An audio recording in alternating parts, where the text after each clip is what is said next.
You can only watch it for the first time once. It'll be interesting to see what we catch and what we don't. This is our only first time. We know that it's a serialized show. Did you ever play the video game Mass Effect? Okay, Tolkien, chill Putting out. some little breadcrumbs. Jean Prade Chuckle Nugget. This is where Babylon 5 is becoming Babylon 5. We have the most incredible community out there. Feels like we're going to continue to go down this rabbit hole. I was right. Just trying to put the pieces together. I was right. I'm the king, baby. What? Are you kidding me? Here I go back to Dune, as I often We're officially into it, Jeff. 100% so good. It was so completely accurate. That was great. I love that. Definitive breaking. I can keep watching the show. I love it so much. The year is 2026. The name of the podcast, Babylon 5, for the second time. Previously on Babylon 5 for the first time. I'm actually kind of excited. Like I'm really excited for this one. This is trash. This is why JMS would you do this? Slice his head off, Delenn. Do something cool. Jeff probably loved this episode. Wow. I'm at a loss for words here. I don't, wow. My good Sir Brent, do you have a problem with this episode? Why are you speaking so? People out there are going to give me such flack for this episode. I have no notes.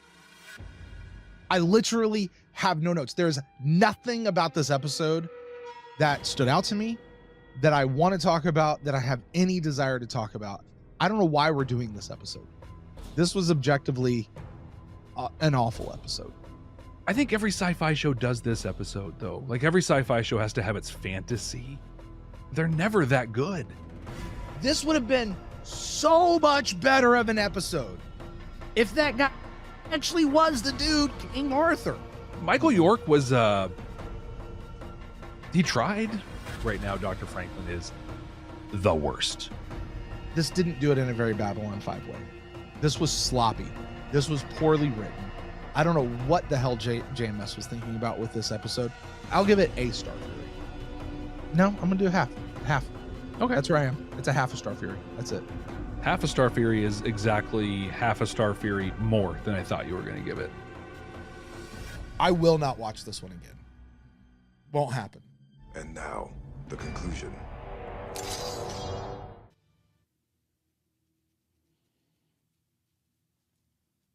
Hey, Brent, are you even there?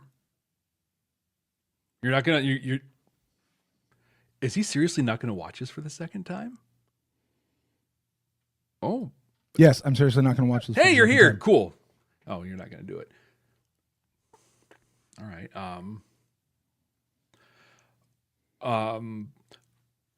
Welcome to Babylon 5 for the second. Hey, that's my line. it is your line, man. Go. Welcome to Babylon 5 for the second time. My name is Brent Allen. My name's Jeff Akin. Brent and I used to be Star Trek podcasters, and then we watched Babylon 5 for the first time, and everything changed. Now we're watching this incredible series for the second time because Babylon 5 is a series that you get to watch for the first time twice. That's right. But we are still searching for those sci-fi messages because that Star Trek thing still is inside of us. But you know, Jeff, the thing is, messages are not unique to sci-fi or are not unique to Star Trek. They're really done very well throughout all of sci-fi. So we're looking for those here in Babylon 5. We're looking for the ones that give us mirror to society. They give us a hope that things can be better in the future. Maybe they just tell us how to be better human beings to one another. Maybe. Now, that being said, Jeff, you and I have seen this series all the way through. That includes this episode. Oh boy, what an episode we'd had the first time around. Yes, we did. For people out there who have not seen this series through for the first time, maybe you've just watched this episode and said, let me go check out what these guys are saying about it. Stop. You don't want to watch the rest of this episode. Stop right now. Get out of this episode. We have one that is completely spoiler-free, that we didn't watch it first. It was our very first watch. You go check that one out. It's up in the feed. You guys go do that one. Join us there. Trust us, because from this point forward, Jeff and I are at free will to talk about anything from any point in the timeline, anywhere in the canon, anywhere outside of the canon, from anywhere in the franchise. It's all fair game for Jeff and I to talk about, as well as to talk about with our lovely council chambers and Discord folks who are joining us here for this recording. It's always an absolute pleasure to hang out with our council chambers, tier subscribers who get invited to all of our recordings. But Brent, this is a special episode. So we open this up to everyone on our Patreon who has access to our Discord because, Brent, we're doing a thing that you said we would never do. Previously on Babylon 5 for the first time. I'm actually kind of excited. Like, I'm really excited for this one. This is trash. This is why JMS would you do this? Slice his head off, Delenn. Do something cool. Jeff probably loved this episode. Wow. I'm at a loss for words here. I don't, wow. My good Sir Brent, do you have a problem with this episode? Why are you speaking so? People out there are going to give me such flack for this episode. I have no notes. I literally have no notes. There's nothing about this episode that stood out to me, that I want to talk about, that I have any desire to talk about. I don't know why we're doing this episode. This was objectively an awful episode. I think every sci-fi show does this episode, though. Like, every sci-fi show has to have its fantasy. They're never that good. This would have been so much better of an episode if that guy actually was the dude, King Arthur. Michael York was, he tried. Right now, Dr. Franklin is the worst. This didn't do it in a very Babylon 5 way. This was sloppy. This was poorly written. I don't know what the hell JMS was thinking about with this episode. I'll give it a Star Fury. No, I'm going to do half. Okay. That's where I am. It's a half a Star Fury. That's it. Half a Star Fury is exactly half a Star Fury more than I thought you were going to give it.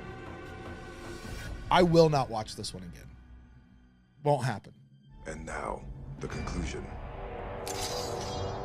And we're watching a late delivery from Avalon for the second time. Now, normally, this is where we talk about, like, hey, this is what I remember from it. But thanks to our very own Setai Delenn, who is here with us now and everything, you got to watch that at the in the open right there. So thank you to Delenn for piecing that together for us. That was incredible. But I think that pretty much wraps up our thoughts on the first time around. Is there anything else, Brent, that you got? Did you listen to our first time? Well, I did, because we have homework and that's what we do. And you're a professional. And it was my turn. I just think I don't skip out on shows.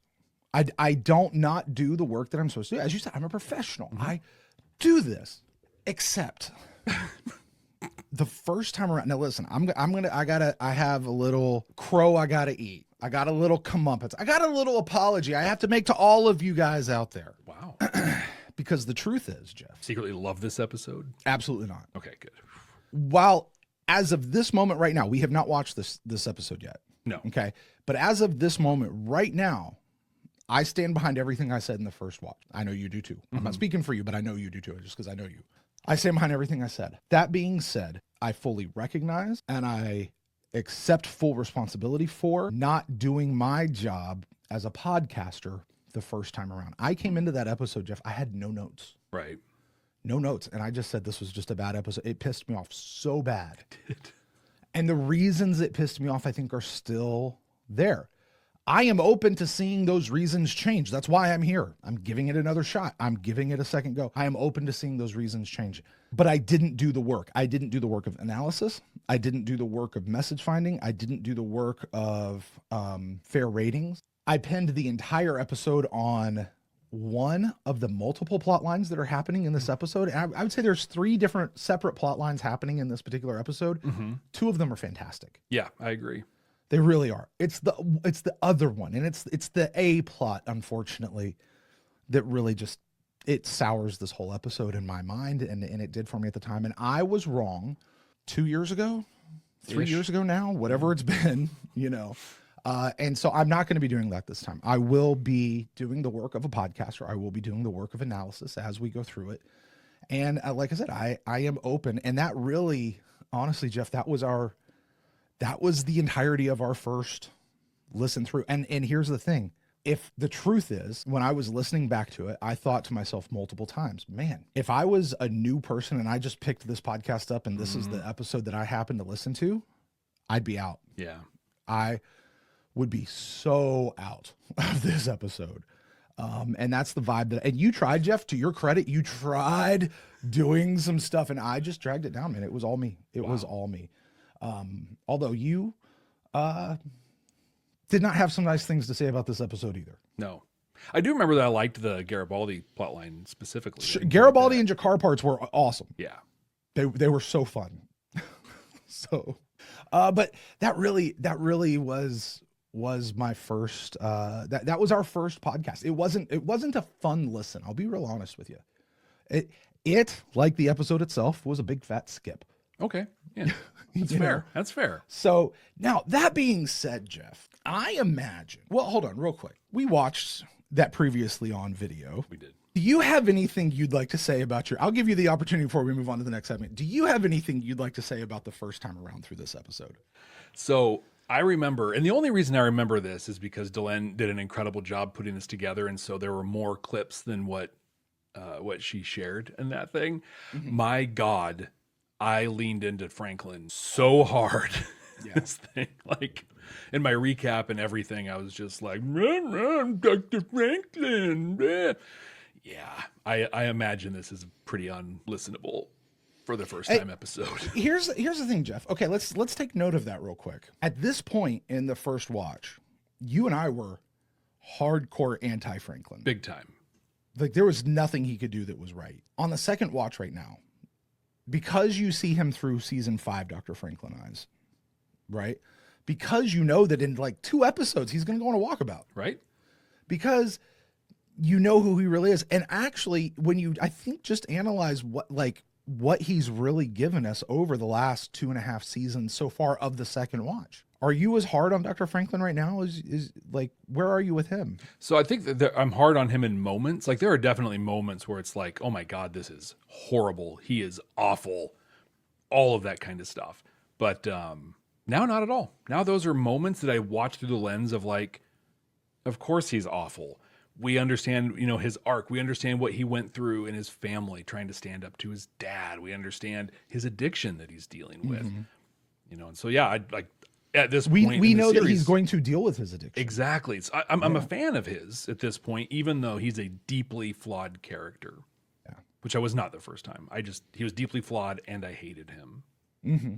And it was deserved, frankly. And here's the thing.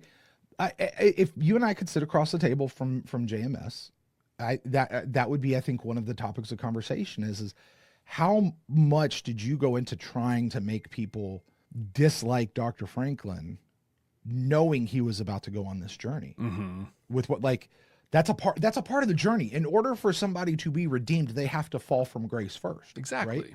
And to send somebody on that sort of a redemption arc that Dr. Franklin very clearly goes through, to make somebody go so beloved, they have to sometimes go to dark places first, right? Yeah. And so sending him to that dark place on purpose, it's why, Jeff, spoiler alert, those first 10, 11 episodes of season 5, I'm ready for those with a different eye, because I think I've said it before, I'll say it again. He's an awful character, but I think he's supposed to be awful. And if he is supposed to be awful and it was played that way, and everything that was done on purpose is what actually happened, because that's the way it was meant to be, it was brilliant. If it was an accident and they just messed it up, JMS just messed it up, and Robin, whatever his name is, they just messed it up and just made like the worst character in the entire franchise, then that's on them. I can't help you with that. That happens too. But if they did it on purpose, oh my gosh. Right. That's incredible. But I think it's an incredible thing though that Franklin does. He reflects reality for us, right? Like who does not have flaws? There's a great conversation going on in the Council Chambers chat right now on exactly that. So he is a mirror to society. Mm-hmm. There you go. So Jeff, here's the thing. You and I watched this. We had an experience as first-time viewers. I have a feeling, though, it's just a gut instinct, given the huge get for the Babylon 5 production that it was to get Michael York, because that was huge, right? Well, like bringing Michael York in. They wanted Michael York as the lead for the show. Right, but they didn't get that. But now they got him. Mm-hmm. I mean, like, this is big, and I can remember, and I do understand the symbolism that goes into this episode and all of that sort of stuff. And I can imagine why that actually resonates probably fairly deeply with a lot of people. And I imagine JMS was my guess is he was very, very proud of this episode. Maybe I'm wrong. I don't know. But you searched out what he said. So Jeff, clue us in. What does JMS say about this episode? Were we closer to right? Or does maybe he want to punch us in the face? I think regardless of what we thought of this episode, he'd probably punch us in the face. But a couple of weeks ago, we had our council chambers hang out, and Kat says to me in that, she's like, hey, if you're doing notes for the JMS stuff on Late Delivery from Avalon, buckle up.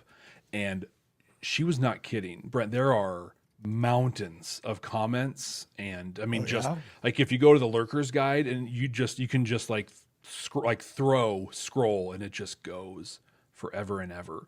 But a lot of it's just back and forth. And most of it is really him talking a lot about Michael York and just how incredible, not only of an actor he is, but a person as well. He told a lot of stories about, this is arguably the biggest name that they've had since David Warner. And he could have come in and big timed everybody, and it would have been understandable and par for the course with people of his caliber. But he wasn't. He was cool. He spent time with people. He joked and really became a part of the cast and crew for the time that he was there, which is neat. I have a couple notes for during the episode, but I captured just 3 kind of big things that I wanted to share in this piece. And I'm just gonna quote him here. He says, "I like this one a lot. It's not really an arc episode. It's going to hit some backstory elements. It's just really nicely done. I'm quite proud of it. In fact, this is one of Andreas's favorite episodes," which I get. This had to be so much fun for him. Did some specific work on the soundtrack with Mr. Frankie, and they wanted to up the Arthurian feel of everything, and so they used very little electronics. So I want to listen for that this time in the soundtrack. Oh, but Brent, he directly addresses us here, just as we are able to go back and tell him when he's making a bad choice. It was our timeline? Yeah. I don't even remember getting in that. We haven't done it yet. Okay, cool. Yeah. Tell me what we're going to do. Yeah, okay. When people hear what it appears to be about, the immediate reaction is going to be, oh, God, they're not doing that, are they? And there'll be a lot of sarcasm, a lot of head shaking until the episode airs. And folks see that what it's about is not what it's about. And I think it will be a very popular episode thereafter. That is literally the exact opposite experience that I had. I know. Right? It's just like, Look, that was honestly one of the number one responses we had. Because as it was in the video, what did I say? I was like, it would have been better had it actually been King Arthur. Yeah. Can I explain that just for a second? Because I know people really hate this idea King Arthur's overused. Just here's the thing. There's so many different ways they could have done. They could have gone with the quote unquote historical King Arthur, which I know even that's a little iffy on what that is. They could have gone with that. Like JMS Babylon 5 could have established their own historical lore, much like they did with Jack the Ripper. Yeah. We've already established that the Vorlons take people out of Earth history and put them on ice until they need to serve them for something, right? It works. They could have gone with something that was a little bit more mythological based and just said, yeah, this actually was the King Arthur that the stories were based on. Like they could have done that because we're, guess what? Within a fictional world. Yeah, why not? Do it. And you're going to do the sci-fi thing where the Vorlon, and by the way, think about it. Go all the way back to medieval ancient history. Merlin, magic, dragons, Madame Mim. Well, I don't think she was really there, but you know what I'm saying? Like all that stuff. You throw these magic Vorlons in there, all of that suddenly becomes a possibility. Exactly. It You could know have what I mean? really happened. And mythology and legend can take over and can fluff it up and make it seem whatever it is over the course of history. But they could have pulled that in.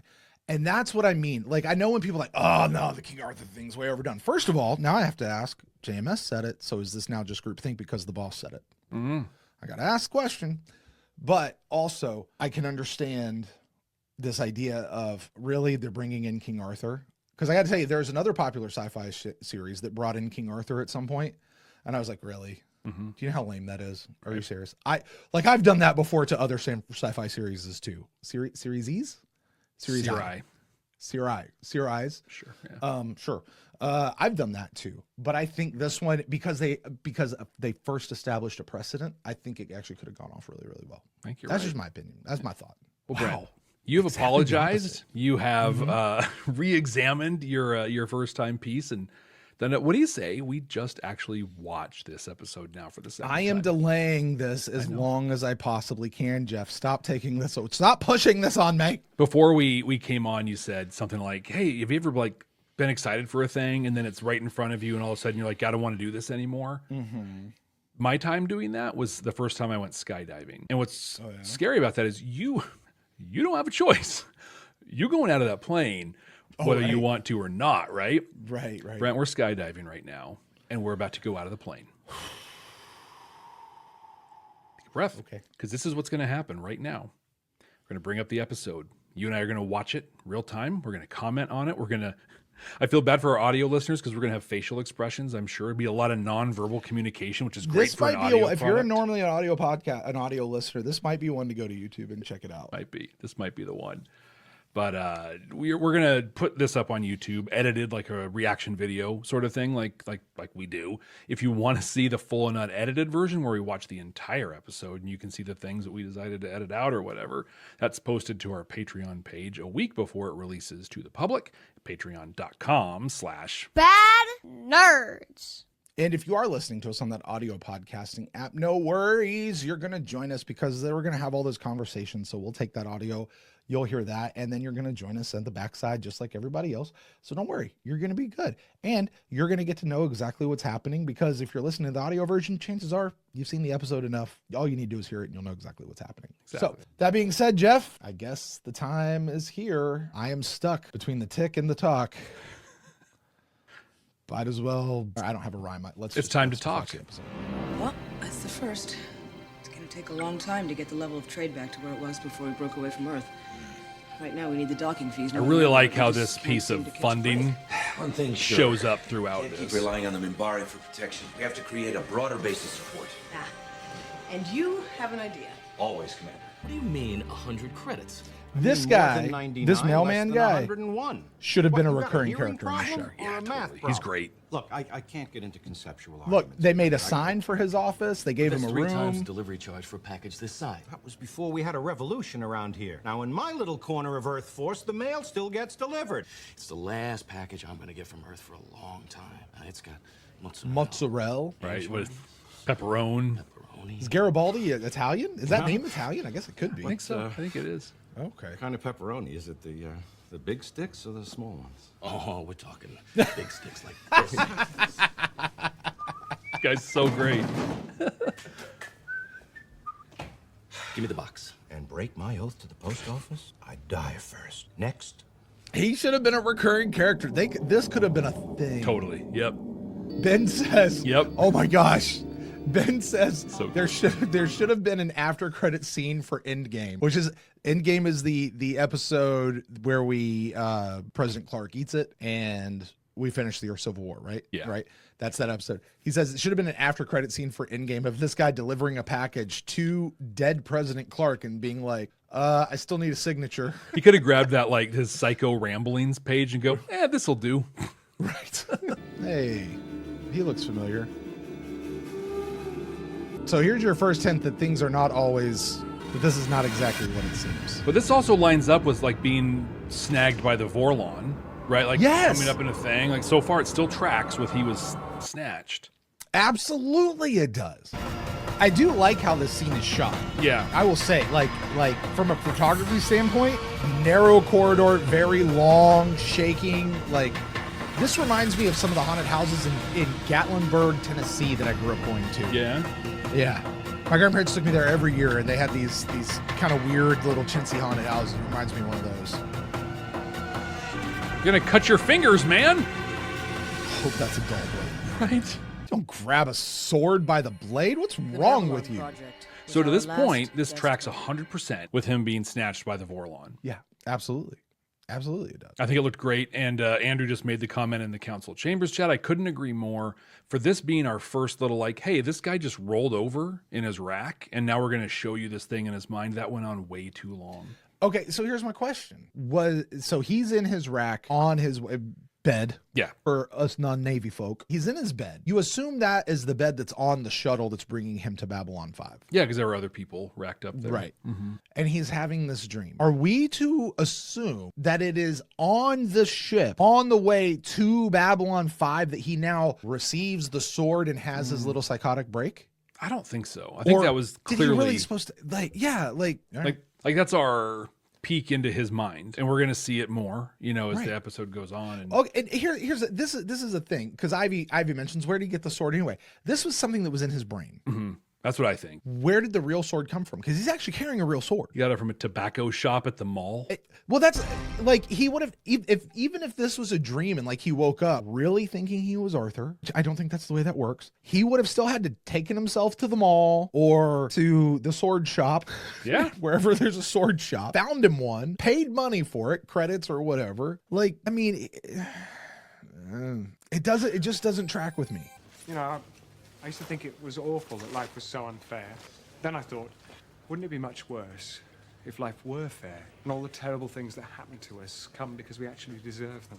So now I take great comfort in the general hostility and unfairness of the universe. Thoughts on that?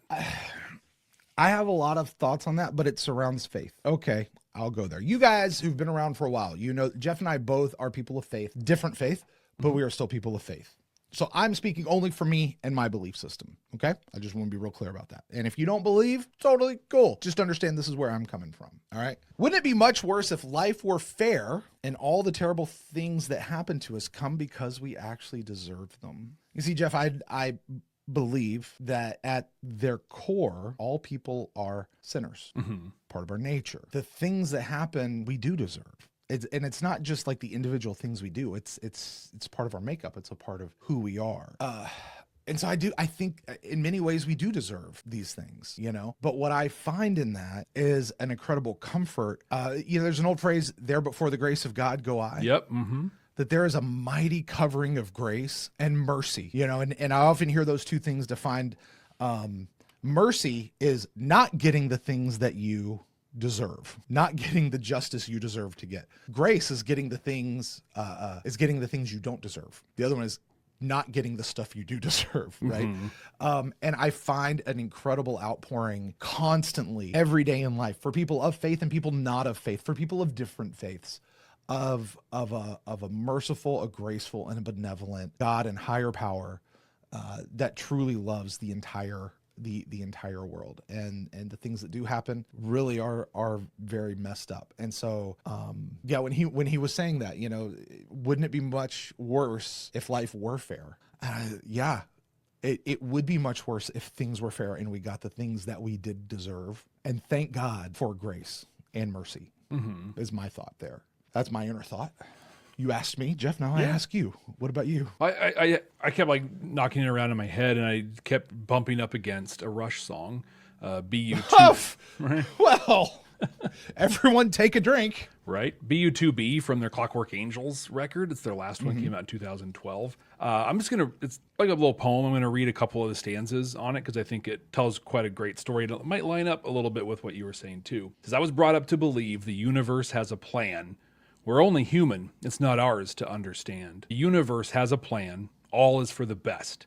Some will be rewarded, and the devil take the rest. The joy and pain that we receive, each comes with its own cost. The price of what we're winning is the same as what we've lost. Until our final breath, joy and pain that we receive must be what we deserve. That's what I was brought up to believe. I think it's super complicated, right? I think that things happen at an individual level that are unfair. In the chat, a person said, I have a disability, like I'm disabled, and my family tells me, hey, no, it's not fair that you are a person that's disabled, right? It's not fair. And it's real, like it's I think it's a thing that's just at an individual level, things are not fair. You come up to more of a macro level and maybe it balances. Maybe it's how it's supposed to be. I don't know. But I'll tell you, the way they divvy it out, it's pretty random, right? Good things happen to people that we would say, or from our seats would say, oh, they don't deserve that good thing. Just like bad things to happen to people that we from our seat would say that They don't deserve for that to happen. But there's more to it, right? I'm not discounting. I'm just talking to the complexity of it all. Yeah. There's lots of chat. There's lots of questions that are happening over here in the chat. And I don't know that this is the time to get into that particular conversation because that'll take over this whole episode. And I don't think that's what we want to do. However, I would invite anybody, if you have, I see several that are directed to me personally. And I'm sure there's probably some coming to Jeff right now as well. Please feel free to message us. Because I know we would love to respond to you on that and actually have that conversation. We're not scared of having it. I just don't know that diving too far into it is in the scope of what we're trying to do right now. Do that quote from Rush for me one more time though. I want to try to lock that in. All right, I'll pull it up because it's. Oh no! Are you lying to us this whole time? I told you I read it. Jeff, you're supposed to have all of this memorized. The joy and pain that we receive. Joy and pain that we receive. He's staring me in the eyes, folks, trying to remember it and not I was brought up to believe, right? Sing it, go. I'd have to sing it to get there, but I'm gonna look it up because I don't want to waste everybody's time with me singing this song that, by the way, is an incredible song. And I listened to the drums on it because the drum part is unreal. The Big Party says here, until our final breath, the joy and pain that we receive must be what we deserve. It's what I was brought up to believe. This jewel? Minbari call that Izilzar, means the future, birth, beginnings, dawn of a new age. It's Silzar. It's Silzar. It's a subtle language for subtle people. I like both Franklin and Marcus in this scene. This is great. The Minbari say the only way to understand the battle is to understand the language. War is as much concept as execution. What else do they teach you? Delight, respect, compassion. That for your actions to be pure, they must proceed from direction, determination, patience, and strength.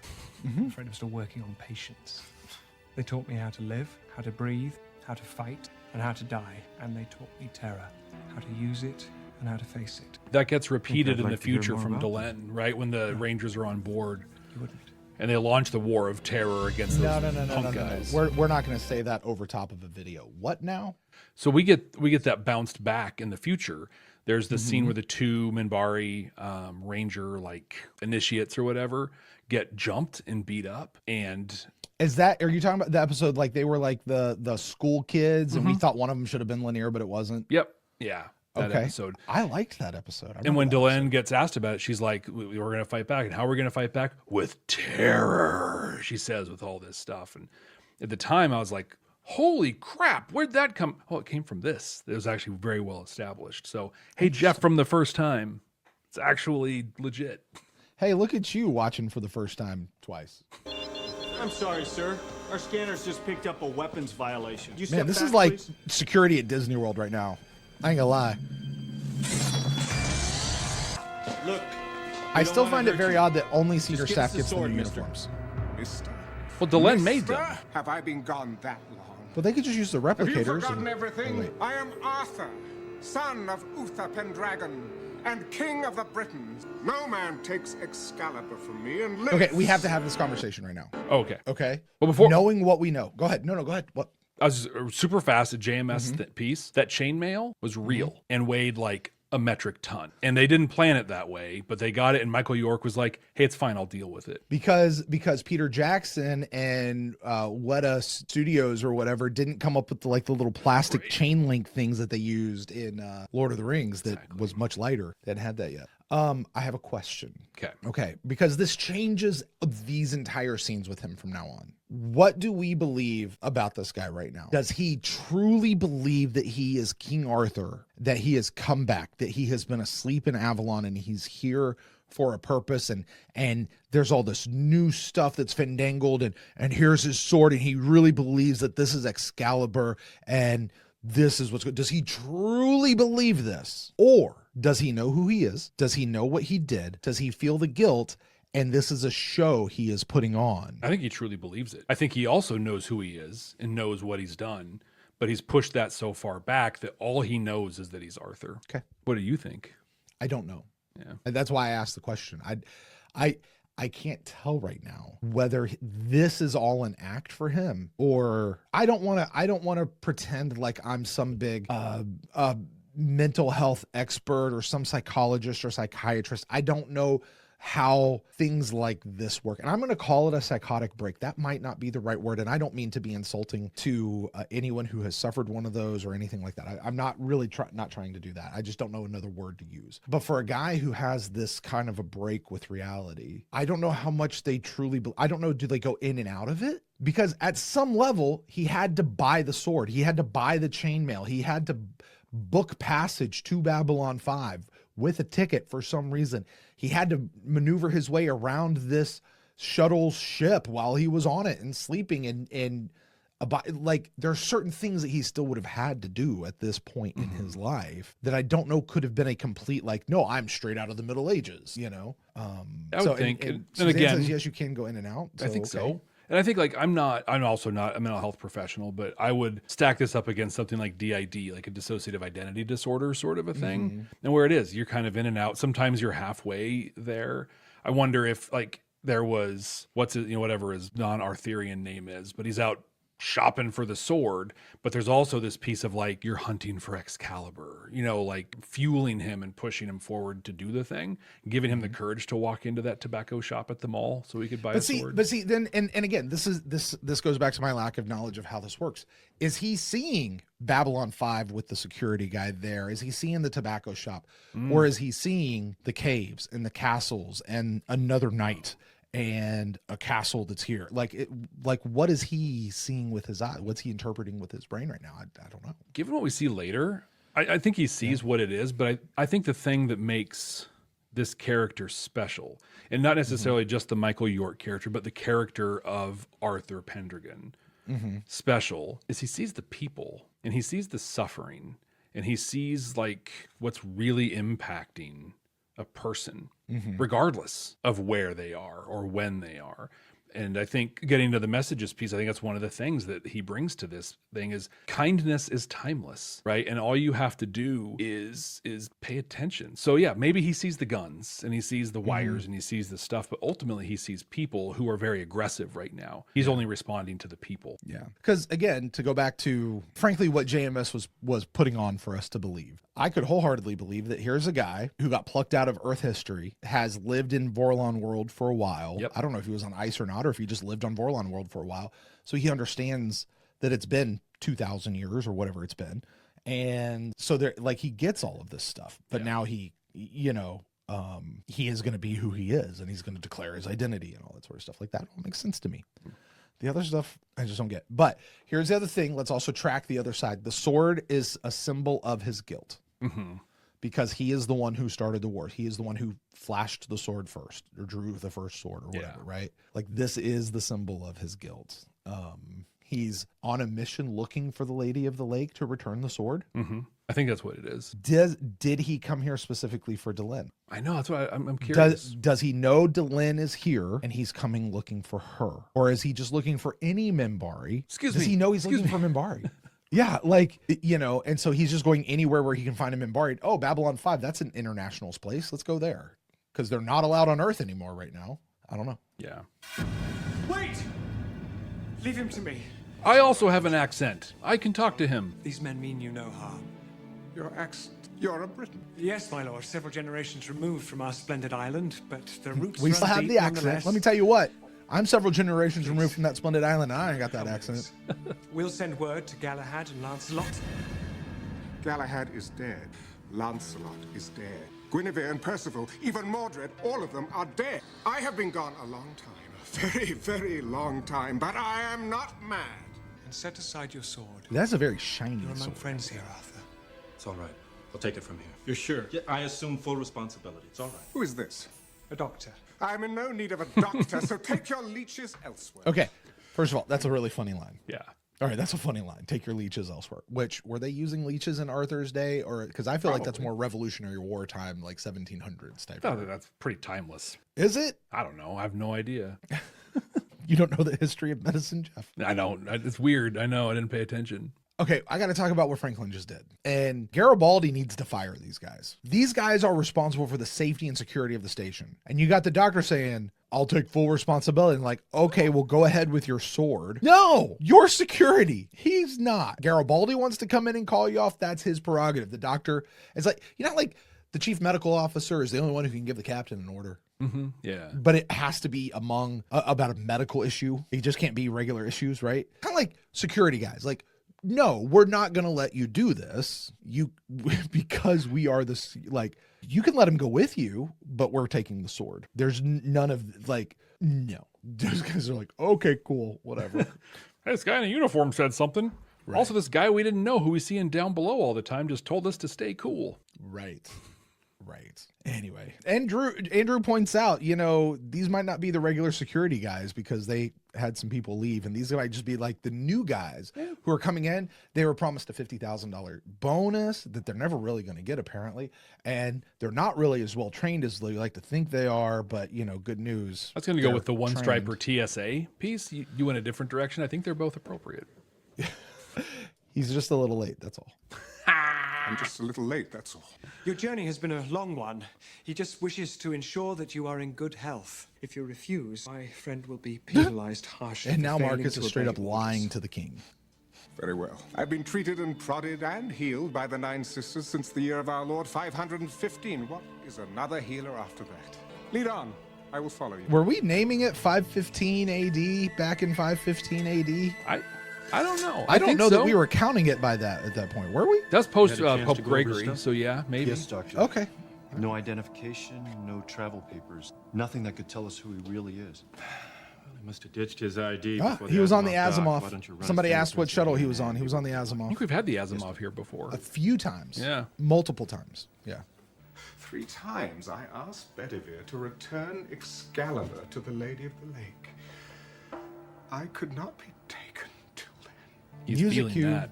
By the time he finally did as I asked, it was almost too late. Then a barge appeared offshore with... So what we're hearing is Bedivere did take sisters. Excalibur back to the Lady of the Lake. They took me to the island of Avalon. So why does he have it again? They said that I would sleep for a time, but that I would return when I was Once most again, needed. Everything here points to Vorlon activity. Agreed, yeah. Historical myth mixed with established historical fact within the Babylon 5 universe. I submit JMS is doing this on purpose, right? Yeah, I don't argue with that at all. Actually, I know you said that he's setting this up as they're going to roll their eyes when they see it, but then it's going to be something else and everybody's going to love it. Is he setting this up to just be the history of the myth, or is he subtly saying, no, this is actually what the Vorlons do? Like, because it sounds like what the Vorlons do. It does. Also, it sounds like what probably actually happened to David McIntyre is his name. Very similar to him, right? So he talked about his old wound and all this stuff, and then he was hurt, and then they took him to this place, Avalon, where he could rest. They're taking David because he had his break, and they're like, hey, we're going to take care of you for a while, man. Just come here and lay down and do these great drugs, and you'll feel better. It'll be great. But now he's experiencing it all through the lens of I'm Arthur. Mm-hmm. And he said he gave it to Bedivere. He's trying to get it back. I imagine giving it to Bedivere was basically going to his commanding officer or his divo or something and being like, I didn't mean to. Like, it wasn't what I wanted. That's not what I wanted to have happen. Yeah.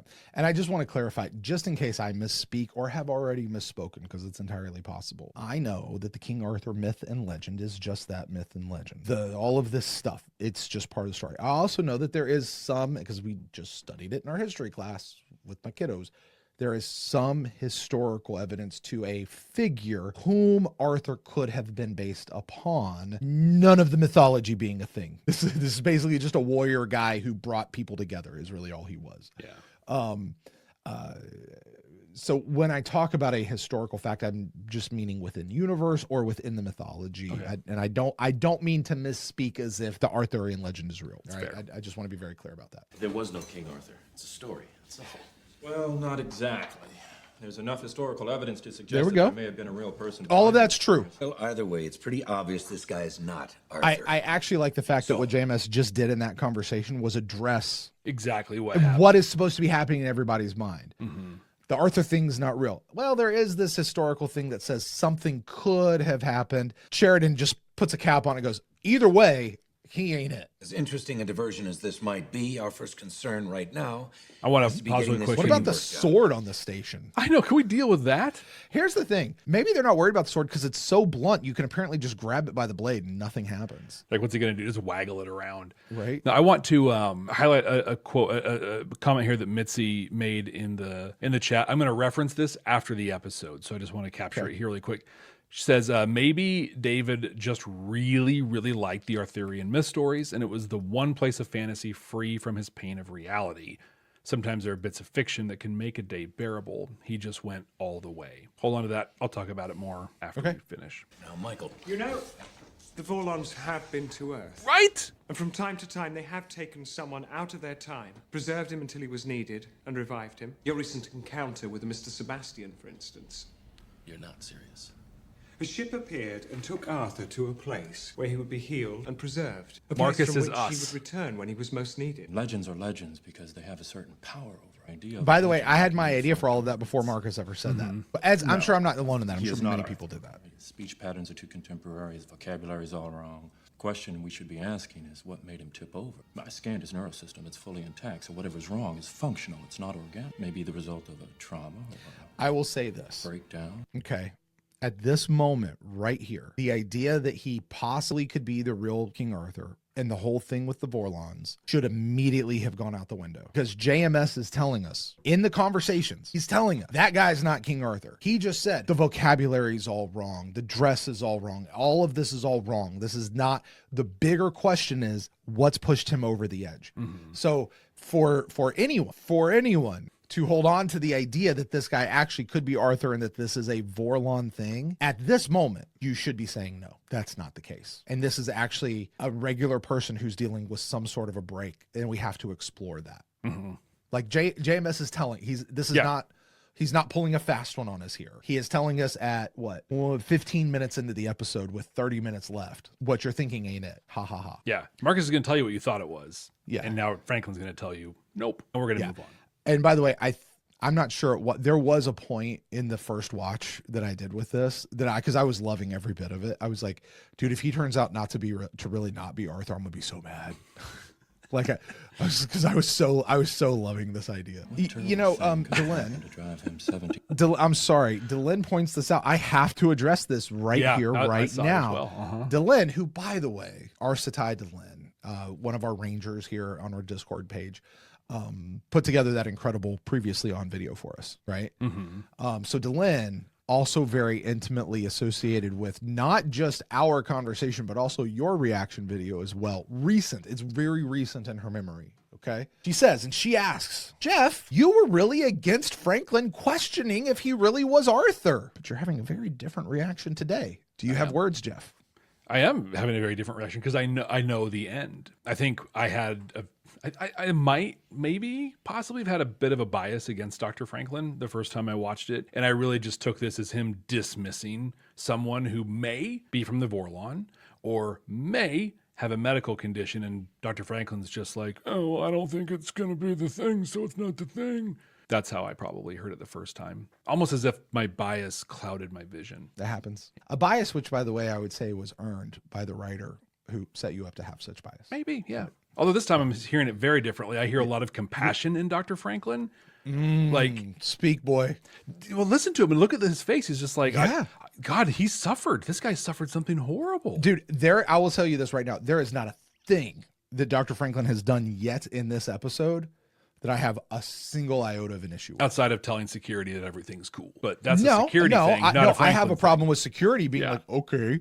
But I'm cool with Franklin should have tried to call them off. That's actually what he should have done. And he is one of the senior staff, so maybe they defer to him just based on senior staff. I don't know if he has that authority to do that or not, but whatever. Doctor, the patient you were holding in Isolab 1, I don't know what happened to him, but he's escaped. All right, we got to go. People tend to get out of ISOLAB pretty easy, don't they? I know. Marcus did. King Arthur did. I feel like there's a few other people that do over the course of the show.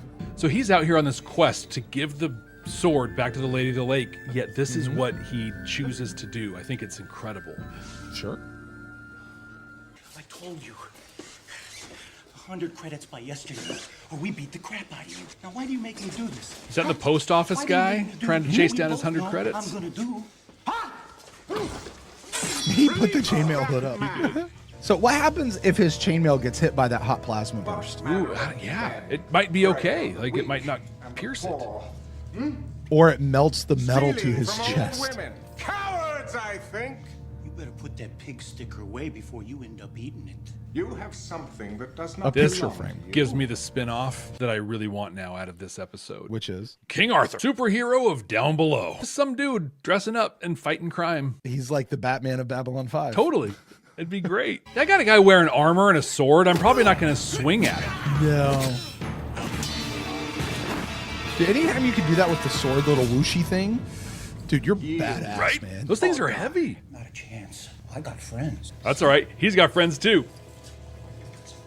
That's all right. I love it. I love it. So does Him he. jumping over that rail, man, that is iconic. He heard the calling of his heart. Here's Jakar. We're going to skip over that whole fight scene for apparent reasons, and here's the outcome. They actually shot it. It just didn't turn out very well, so they had to just skip it. Dude, look at him. He had that hood mail up, took it down. His not a hair is out of place. Perfect. Trying to find his way off the stage. Proof that he's from the Cover all Vorlon. our bases. He's Right? armed, so consider him dangerous. Don't get too close. If you find anything, you let me know. No moral ambiguity. No hopeless battle against ancient and overwhelming forces. They were the bad guys, as you say. We were the good guys. And they made I love it. I use that quote as often as I can. Yes, you do. Yes, you do. It's wrong for the So quick strong note. to prey on the weak. JMS says, virtually all food that you see used is real for health reasons. The liquid drunk by Jakar and Arthur is Yoo-hoo. Dig it. Yeah. Back in season 1, when Michael Garibaldi had a big old pile of food, that was piled meatloaf. When he ate the spaghetti, the barnacuda and stuff, that was actually real food. But I thought it was kind of neat they used Yoo-hoo. Is Yoo-hoo even a thing anymore? Oh yeah, It is, absolutely. Oh yeah. Yoo-hoo. I mean, I can't imagine people eating fake food That on these idea shows. was at the Right. You know, what you will see a lot is people that they never like they have food in front of them, they have Right. a fork, they never actually eat it. They'll be like, yeah, that's exactly what I think. Oh, and I'm just going to hold this. And And they just hold it and they put it down. They get it close to their mouth. They put it back down because they're going to say something, but they never actually eat it. That does happen quite a bit. If you continuity would be hard, and by some point you're going to throw up. The heart of the Round Table, to correct injustice, to promote a society of laws, not arms. Well said. That is the purpose which God and the Crown have set before. I cannot achieve that locked away in some room. I No, love of seeing course, Jakar opened I up. sense in you a warrior born. He talked about being But a locked in a priestly room. manner. He did. Is that like an insane asylum room? And he's actually an escaped insane asylum patient. You know, he has, as a medical patient, he has the ability to get out of places. Mm-hmm. But he's about to explain it a little bit. Refined education. My knights were such men as you. Well, we're not exactly such as you. The eyes were not.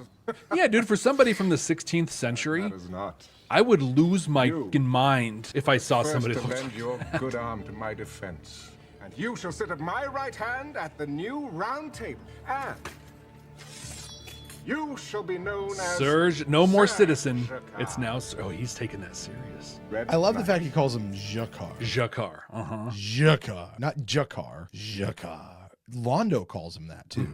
It's like Londo and Arthur. Jakar. The two loves of his life, really. Truly. Mm-hmm. You seem to take our battle quite personally, as if what they had done offended you. It did. At Camlin Field, my knights lay dying or dead. As dawn spread across the bloody ground, I saw others moving among them like specters risen from some unholy grave, stealing their swords there, jewels there, crests there, rings. My knights were there because of me. I was responsible. So right now, he's thinking about when he pulled the trigger and the knights being his fellow soldiers. And Yeah. Yeah. You all right? I think that right there was our very first actual hint that, like, Oh, yes. this is a for now thing. This is, Yeah. there is something going on here. Yeah. It was a dream, that's all. Battle was. So if we look at it through the not lens of intended. what happened, right? So Mhm. they come in, Minbari have their gun ports open. David McIntyre is sitting there, gunner's mate 2 or whatever, ready to follow orders. All hell breaks loose, right? He fires the shot that he was ordered to do. He just, and then boom, boom, boom, boom, boom. So then he talks about, he saw it happen. All the unholy monsters coming in, swooping in, stealing their swords, their rings, their valuables. And it was all my responsibility. What do you think was actually happening? Like, what is he translating in his mind? So I feel like if he saw Minbari, he would call that an unholy creature. Maybe. Well, I think because this is where we have to go compare it to Atonement. Mm-hmm. Right. When they launched their fighters, it wasn't just their ships shooting at them. They launched like their little peon guys and stuff, right? Yeah. Mm-hmm. So I think that's probably a lot of what those guys coming out shooting back at them, stealing the little things here and there. That's nothing. That's some overinterpretation, but I think it really is just however he's trying to describe that Minbari attack that just went bongzo on them. The chat over here is saying maybe it was the Soul Hunters. I think that's an interesting take, maybe. I mean, listen, we don't have any evidence that the Soul Hunters showed up during. Well, yeah, they did because they showed up for Ducat, right? Mm-hmm. Yeah, they all stood in a thing around Ducat and they wouldn't let him take his soul. So they were there. That's right. So that could be it. That would be because we know those little glowy things and they kind of look like that. That could be. Okay. I'm just finding it interesting as we get these little nuggets dropped. It's like, oh, okay. Once you know the story. Yeah. But don't forget, the Soul Hunters require some major contraption things set up. Like, it's not just hey, let's walk in there. Like, you got to have a whole deal going. So Our armies have been told to watch and attack if that is what happened. Sword. We just finished our negotiations when one of Mordred's knights saw an adder about to strike, so he drew his sword. The others saw it and the killing started. Okay, now, he just said one of Mordred's knights saw an adder and he drew his sword and the killing started. If we assume his ship is Arthur and the other ship is Mordred, right? He says that one of Mordred's knights saw the adder and drew his sword, when really he was the one who saw the adder and fired his shot. Or he's talking about them arriving with their gun ports open. Maybe. I think it might be. But I don't think that's, because what strikes me about this is here, he is actually shifting blame off of himself. He is assigning what he did actually to somebody else. Mm-hmm. But when in reality, that's actually what he did. Except he didn't see, this is where I get hung up on the thing. And I don't belittle his trauma. It's still a super traumatic thing, but he didn't see anything. He didn't react to anything. He wasn't like, oh, I'm going to shoot them. Yeah. He's like, fire, aye. Yes, sir. And pulled the trigger, which we'll see, I think, here in a little bit. Sure. I took some DNA samples from Arthur, in case we might find something in the genetic record files. You see, everyone who joins Earth Force has his unique DNA sequence mapped and logged for identification purposes. He was in Earth Force doing what? Take a look. You can't show him this. Marcus, it's who he is. I don't care. Kill him. Wait now. Let's be sensible, all right? This is the first step towards healing him. Can't just let him wander around the rest of his life thinking that he's King Arthur. Why not? Because this is the truth. Better the illusions that exalt us than 10,000 truths. Alexander Pushkin, yes. Let this one truth die, Stephen. Let it be Arthur. Let it be anyone he wants. I have an obligation to help. Now, if I confront him with this, it may be enough to snap him out of this delusion. Your Hippocratic oath says do no harm. If you do this, you'll be doing great harm, Stephen. Stephen! I'm sorry. We don't know anything about dealing with mental health at this point in society. So, I mean, I'm just going to go shake him out of it. So this would be the place where Jeff and Brent would really bag on Franklin. Because he's right no matter what. Even though here he is very wrong. Do you still think he's wrong right now? I do. I think he's right in that he can't be Arthur forever. But he's very wrong in, I'm going to blast him with this information that'll shock him back to who he is. 'Cause I'm Dr. Franklin. I'm not so sure. He's going to tell him the truth of who he is. Yeah, I don't know. Well, there's a way to do it. I don't see it as bad as I did the first time around, is what I'm saying. I don't see it as badly as the first time, but I still think he's very wrong and thinks he's very right. Oh, he definitely thinks he's very right. Well, he seems a Quite decent handsome, and if I say so honorable myself. man, but I don't know him. It's you. Doesn't even look No, like me. I don't think so. David McIntyre, age 52. Serial Brother number of WWE champion Drew McIntyre. Honorable discharge from Earth Force Whoa, February whoa, 9th, whoa. 2053. Stop. 7A59. Who just clicked the more info button? It literally says more info. No, watch it. I'm going to rewind it and I want you to watch it. The button gets clicked. But no one's clicking it. He doesn't have a mouse pad in his hand. He doesn't reach up and touch the screen. Like we understand as a computer that this is a graphic they're recording and all that sort of stuff. Somebody somewhere is sitting there with the mouse button clicking more info to get it to move on. Like they really built this as a web page or something. And that's what they're putting up there. Seriously, watch it. It gets clicked. David McIntyre. Watch the button. Age 52. Serial number. Yep. It got clicked. 57A59. Did you see it? I did. Honorable discharge from Earth Force February 9th. I'm going to say it's dungeon crawler Carl technology where he just thinks it and it presses it. Well, in our chat, our council chambers chat, there's a few ideas in there. Michael says it could be eye tracking. Okay, We've got Google Glass and stuff like that in the future, sure. Delenn says they can use buttons on their link to operate the screens, which we do know. Yep, that's true. We do know that's true. It's possible that Franklin could have reached over and touched something on his link. We just didn't see it because it was off screen. That's entirely possible. Andy says that it's Babylon 5 Bluetooth. B5B. And Andrew says it's the future. Ghosts are working on the station now. Nia says voice activation as Franklin's talking. It just automatically knows. So, and Suzanne, to cap it all off. Sacrilege. It's the Harlan Ellison AI coming back. Never again. Suzanne wins this whole conversation. Never again. It also shows you were gunnery sergeant on the Prometheus. That's the ship in Stargate. Prometheus brought fire from the gods. This Prometheus was the first ship to encounter the Minbari. Today. 10 years ago today. Ooh. Now, there was a misunderstanding. The Minbari approached with their gun ports open. It's a sign of respect. The captain, he interpreted this as a threat. He panicked. 8,000 clicks. 7,000. They're coming in. Gun ports are open. Repeat, gun ports are open. Presume attack vector.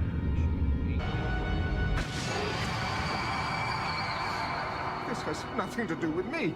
Mm-hmm. You joined the military. I did not, but go ahead. We're just going to walk down a little alternate path. Okay. In the Allen history. You join the military, the Navy, as a gunner's mate. Okay. You go to school, you're trained to shoot and blow things up and ultimately kill people. Like, okay. We're the military. That's what we're there for. Mm-hmm. And then you do it. As I'm saying this, I'm talking myself out of where I was going. I'm like, was his response reasonable? They believe they're being threatened by this freaking monster of a ship they've never seen before. Yeah. He does the thing he's been trained to do. In fact, he probably actually did it during the Dilgar War, is going to be my guess. So he's like, oh God. Is that, I don't know if that's a reasonable response. It's not a reasonable response. Okay, you're 100% right about that. There's a couple of things that immediately come to my mind. I'm going to give you a couple scenarios where I think this becomes plausible, but then I'm going to tell you what I think is really going on. Okay. I think a part of what could really be plausible. Have you ever done, like, you've done training, you've gone to something, you've done it, and then when the moment arrived, you couldn't do it, or it was really hard for something, like you thought you were ready, you prepared for it, you'd done the thing. Oh yeah. But when the time actually comes, you chicken out, or you really struggle with it in the moment, or something of that nature. That could be something that's happening here. This is a guy who never should have been a gunner's mate. He never should have been in that position because he truly can't handle it, but he thought he could. He went through, he passed all the certifications, he did the training, so that could be a thing that's happening here. What I really think is happening here, and Ben says it in the chat, and I fully agree with Ben. I don't think that what we saw there is what actually happened in history. I think what we saw was current David McIntyre embodying body of former David McIntyre, and the closing the eyes and the response is his guilt now. That makes sense. Yeah. Flashing back into the past. Okay, that makes sense. I get that. That's the way I interpret that particular scene. I don't think that that's what he probably did in the moment, because you're right. As far as they knew, they were getting ready to get blown out of the sky. He's looking back on, oh my God, I'm the one who started the war because I pushed the button. Exactly. And he's like, oh God. Yeah. The attack destroyed 2 Minbari vessels and killed their leader, Dukat, and started the Earth-Minbari War. Now, you were gunnery sergeant on the Prometheus. You fired those shots. No, it was the sword that struck the adder that started the battle. No, it was not a sword. It was a So ship. here he's going back to, it wasn't his fault. It was Mordred's fault. It wasn't his fault. It was Mordred's fault, right? Shining off it. Absolved you of all responsibility for following. I was going to hold this for them, but I now bears the thing. I actually very much decried Michael York's performance in this episode the first time around. Okay. I didn't grow up with Michael York. I don't have the nostalgia for Michael York. I don't have the love for Michael York that a lot of people do coming into this. Okay. I don't. Yeah. It doesn't exist within me. So I'm judging his performance based on what I see here. So far, he's a damn good actor. Yeah. He has played this role and even this part right here to perfection. There is a part coming up in a moment that sticks in my memory. I'm interested to see my response in just a few moments. That's the part that I have a problem with. But so far, like his struggling to go back and forth with breaking with what actually happened versus what he's trying to convince. I think at this point he's trying to convince himself. I think when we saw him talking to G'Kar, he knew the truth. He was trying to convince himself. You ever tell a lie and you tell a lie enough times that you want to believe it, but you actually know the truth, but you're going to stick to the lie and you're just trying to convince, like, this is, maybe, I don't know, you buff your high school football resume a little bit. Al Bundy, right? Like 4 touchdowns in one game. Right. Yeah. Did he really though? Hey, you know what I did though? For real? I went through 4 defensive tackles in one game. That's pretty great. Broke 2 arms, gave 1 dude a concussion. The 4th guy, I was just like, dude, just stand there. I won't hurt you. That's a true story. Watching your kid play makes so much more sense now. Yes, it does. I love it. Anyway, I'm going to retract what I said about Michael York's performance the first time around. He is doing fantastic. And I see why people love him so much. And I see why he was such a big get. And this in the hands of a lesser actor would be really, really bad. I think he's doing really great right now. In the orders of your commanding officer. Now, despite bouts of depression that continue to get longer and if more we could see in intense, his you were mind put right into now, active you would duty. have David McIntyre and King Arthur fighting. Like it's that scene. They died in the Minbari War. I was responsible. No. Responsible for my knights and for those who followed me into battle. And their armor was not strong enough to protect them. Their horses were on fire.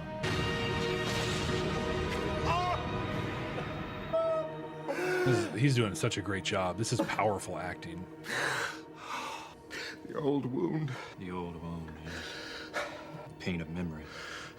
You can face See, it, we can face here's it the thing. This is the way Brent's interpreting what's happening right now. He knows who he is and he's trying to convince himself that it's this other thing, right? Not that he really thinks he's Arthur and he's truly believing all of that. I don't think he really believes he's Arthur. I think he really knows who he is and what's going on, and he's trying to convince himself otherwise. That's what I'm saying. I think this is all an act from him. Yeah, I think the actually exact makes more opposite. sense to me. You think it's the exact opposite? Yeah, it's a defense mechanism his brain has put forward for him. Like it's an actual mental thing. I think it might be. I think there's a big piece of it that might be that, but I think maybe I better say the real David McIntyre is breaking through, and he's fighting against the real David McIntyre breaking through. Yes, yeah. And he's like, the pain. It's like, no, that's not the pain, dude. That's just your heart. Like, what it is, it's unprocessed guilt, right? When you have feelings, they don't go away because you don't process them. And part of he constructed this King Arthur thing, his own Arthurian legend. And now that like David is breaking out, so is the guilt. And that guilt is physically, like it hurts because it's been sitting for so long. But this is his coping mechanism. Exactly. Yeah. And that's why I go back to it. He doesn't really believe he's Arthur. This is just his coping mechanism with how he's doing it. By the way, I also want to say this about Franklin. In no way, shape, or form does Franklin beat him over the head like a club with this information. The way Dr. Franklin is putting this out to him, I feel it's very measured, is compassionate, but truthful. I don't think that he's just bashing him over the head like a club. He is presenting this, and he is with him compassionately actually is like, I'm looking at just the shot that we froze this on is like, this is a guy doing medical work here, helping this guy through. So I don't know. That's just my interpretation. I don't see Dr. Franklin being a big boo-boo on this particular episode. I really don't. I think he's doing it with a tremendous amount of compassion. I still think it's the wrong way to do this. And I think that like in 1996, this was probably the way to do this. Sure. 2026, we know much better, and this isn't how you do it. But through its time. Sure. And I'll fully confess, even in 2026, I'm not a mental health professional. I don't know the right way to do it. This seems okay to me. I can never rest. The pain will never go away. I must return. This is the part I have a problem with. The Lady of the Lake. This is actually okay. I didn't know. Okay, him holding his hands out in this dream sequence. This makes no sense to me. Couldn't know. Bodies slain. The dying. Bodies drifting. This is either a writing, a directing, something. This is the part that gets me right now. Dude, if he pulled this sword out and tried to off himself with it, yeah. My fault. Now he's gonna grab the sword, but wait, the sword was in. Wait, now it's behind him, and this part right here. Come on now. I don't.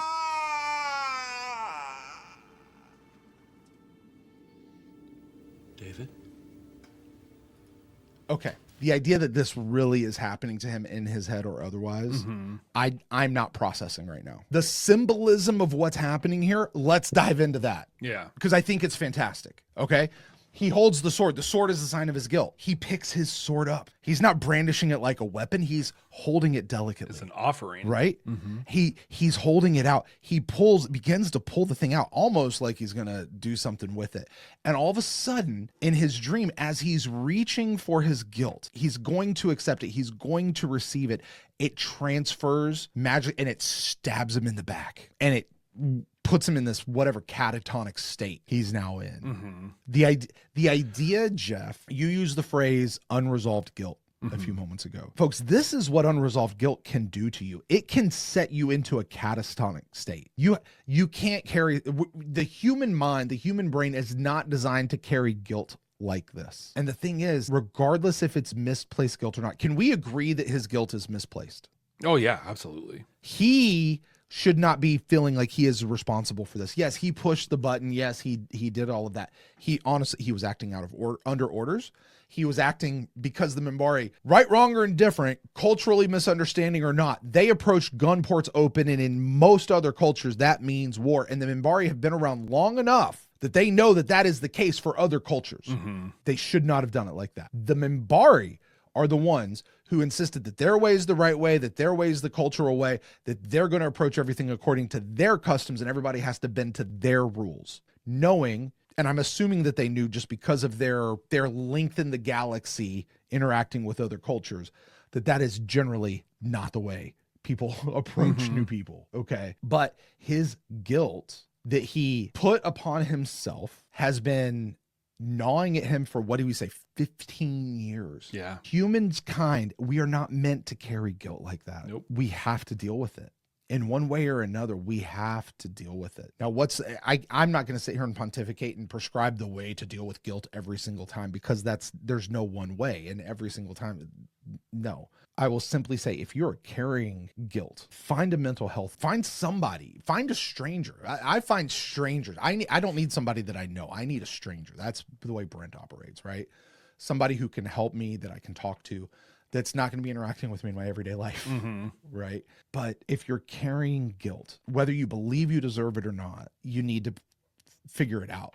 Do the work with it. It is really, I think, what we're showing here, because unresolved guilt like this maybe not literally lead to a severe psychotic break and lead to a catatonic state. Maybe not literally. Maybe for some people it is very literal. Yeah. For most people, probably not that literal.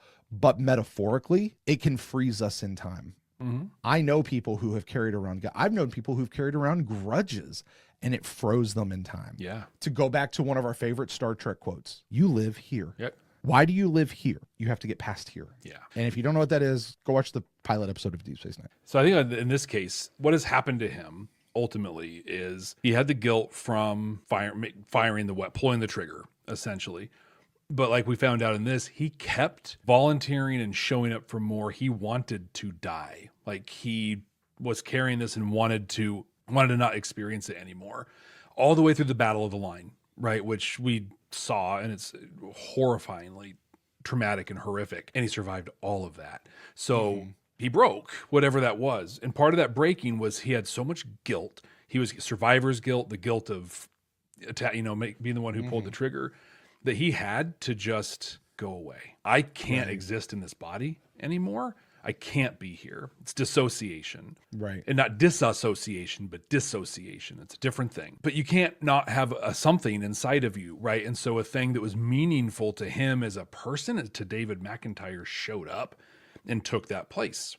And as King Arthur, he can right the wrongs. He can go get the picture in the picture frame for the old lady. It doesn't save 250,000 people, but it starts to heal that wound a little bit. But what Franklin has done here is essentially created the conflict inside of his brain. David McIntyre, who hasn't been present for a very long time, King Arthur, bringing David McIntyre back. In this moment, when that sword plunged into his back, David McIntyre opened his eyes for the first time in 15 years. And he's like, oh my God, I cannot. And so he shuts down. He's got so much just like stuff that has to happen before he can even open his eyes and like accept any sort of reality. So I think of this really in a real way as like the real person hasn't experienced reality for a very long time. Maybe. But the message, the lesson, we have to deal with our guilt. Yeah. Misplaced or not, we have to deal with it. Mm-hmm. We have to deal with it. And the thing is, we can't tell you how to deal with it. It's different for each person. Like it's so much easier said than done. Can we acknowledge that? Yeah, absolutely. Right. You know what I mean? Like, and for those of you who are in the middle of working, if you need to start working through it, Jeff and I are here cheering you on saying, get to it. If you're in the middle of working through it, Jeff and I are here cheering you on saying, stay with it, take it a day at a time. And if you have dealt with it and you've come to the other side of it and you're comfortable with it, please send us an email. Jeff and I would love to hear your story. Absolutely. Can you hear me? So while for the most part, David, I'm not saying this can't ever happen David. in reality. This is not what actually happens in reality with stuff like this, generally speaking. I don't think it does. I could be wrong. It does sort of. Anything yet? I just got word from the But Kazi I'm going with the ambassadors metaphorical appointed side of spokesman this. for what's left of the League. Like, A number of them refused to sign the Mutual Defense Treaty, but the I rest have been think, signed. I mean, it's not a beat we for have beat, enough to like make this it is work? how it goes down, but I think Yeah. pretty darn close to this happens. maybe, yeah. I mean, I mean, go watch or read Moon Knight. That's another story, but like the Marvel thing. Mm-hmm.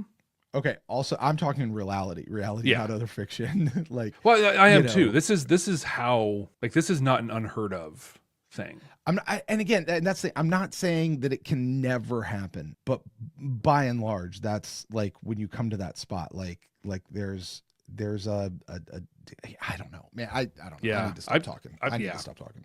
Excalibur. Symbol of the king. Yeah, but in this case, it's the symbol of the ship and his pain. What's the story? So right here, and this is where I'm going to go back and appeal to everything we're seeing here is really just supposed to be metaphor. Because Franklin's taken everything. Okay, this is a metaphor. This is a metaphor. This is explaining this. This is explaining this. This is explaining this. And then we're going to stay with the metaphor, and that's what's going to solve this whole situation, as we know is getting ready to happen here in just a few moments. Mm-hmm. Yeah. Okay. So I think, again, that's where I like this whole piece becomes more like metaphor. And the part that seals this still for me, at least in my mind, and we'll see here in just a few minutes if it stays, is how all of a sudden he's just better. And he's off and they're going to take him and let him go be like a military leader on Narn or something like that. Like, what? Yeah. What? Like, no, this guy needs some more work to do. But if the whole episode and the whole thing with David here really is taken more as metaphor, as allegorical, I find all of this much more palatable and much more acceptable. If you're expecting me to believe that this is an actual story of something that really happened within this universe to a real person, particularly where the knight stabs, like, this is the part that it goes a little over the top for me and where I am. The metaphor, I think, is beautiful with where he's got, and he's in the state and he's still clutching the sword. He's still clutching his guilt. Mm-hmm. He's clutching his guilt. How do we get and here's the thing. Here's the other thing, Jeff, that I hadn't thought about till this very moment. We keep talking about him and him dealing with it. We see Franklin and Marcus here trying to help him. Yeah. What is this saying about responsibility is not the right word, but about what it is for us as human beings to help our other fellow human beings in need, to help them figure out their stuff, right? Yeah. To carry their load for them, to help them get the help they need, to help them get to the resolution that they need to be to. Marcus is in it with him, man. Marcus is personally invested, and frankly, so is Dr. Franklin. Well, we see this from Marcus a lot. We see this from Franklin a lot. Mm-hmm. Yeah, they get side by side. It might be right, them. wrong, or indifferent, but Franklin's invested in people's lives, trying to help them. Sorry, keep going. I was just going to say, no, it's a thing from Marcus. We also saw it from Arthur in this on a different scale, but like, I'm going to go down and do these things. I think it goes down to, if you're suffering, I'm suffering. And there's an interesting thing. So here's Arthur, a person who's going and helping other people, seeing people and helping people. He sees an old woman and he sees a person and he goes to help that person, right? Now he is the one in need of help. Because and there's the thing, he can't solve this on his own. Right. He can't fix it. He's in such a state where he is so far gone, he cannot solve it on his own. And here's Marcus and Franklin still concerned. They're not just writing him off being like, bah, not like what I did in the first watch. You know what I mean? Yeah. They're staying with him. Now we've got to figure this out. We've got to help him. Got to help our little buddy Arthur over there. Now, he said he couldn't know peace or rest until the lady took back Excalibur, the king's burden. King's pain. That's why he came here. To find someone. Okay, not specifically looking for Delenn. Right, yeah. But if that's Excalibur and you're Bedivere, who's the Lady of the Lake? Any female Minbari. Does it have to even be female, Jeff? I don't think so. Could I think be any Minbari. Yeah. I think that there's like, hey, we actually have like one of the best ones here. Let's go grab her. Literally a representative of the entire race. Who, by the way, has been transformed and somehow understands you. Mm-hmm.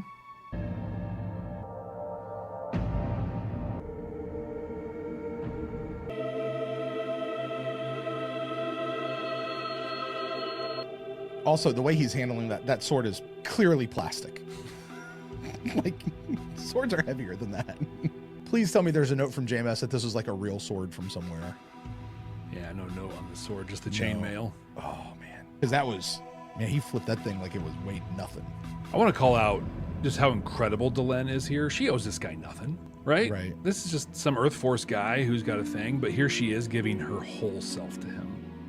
But this is more of the same thing of what we were just talking about with Marcus and Franklin. They owe him nothing. Right? Yeah. And they're totally giving their whole self trying to help him out. Yeah. Right? They are invested in somebody who, whatever. Now, think about the connection here right now. That Delenn knows, he doesn't. Mm-hmm. If Delenn knows who this guy is, he's the guy who pushed the button. He's the guy who started the war. He's the guy who, okay, did Dukat die in the first volley? Pretty much. Okay, so I think. This is the guy who pushed the button that killed Dukat.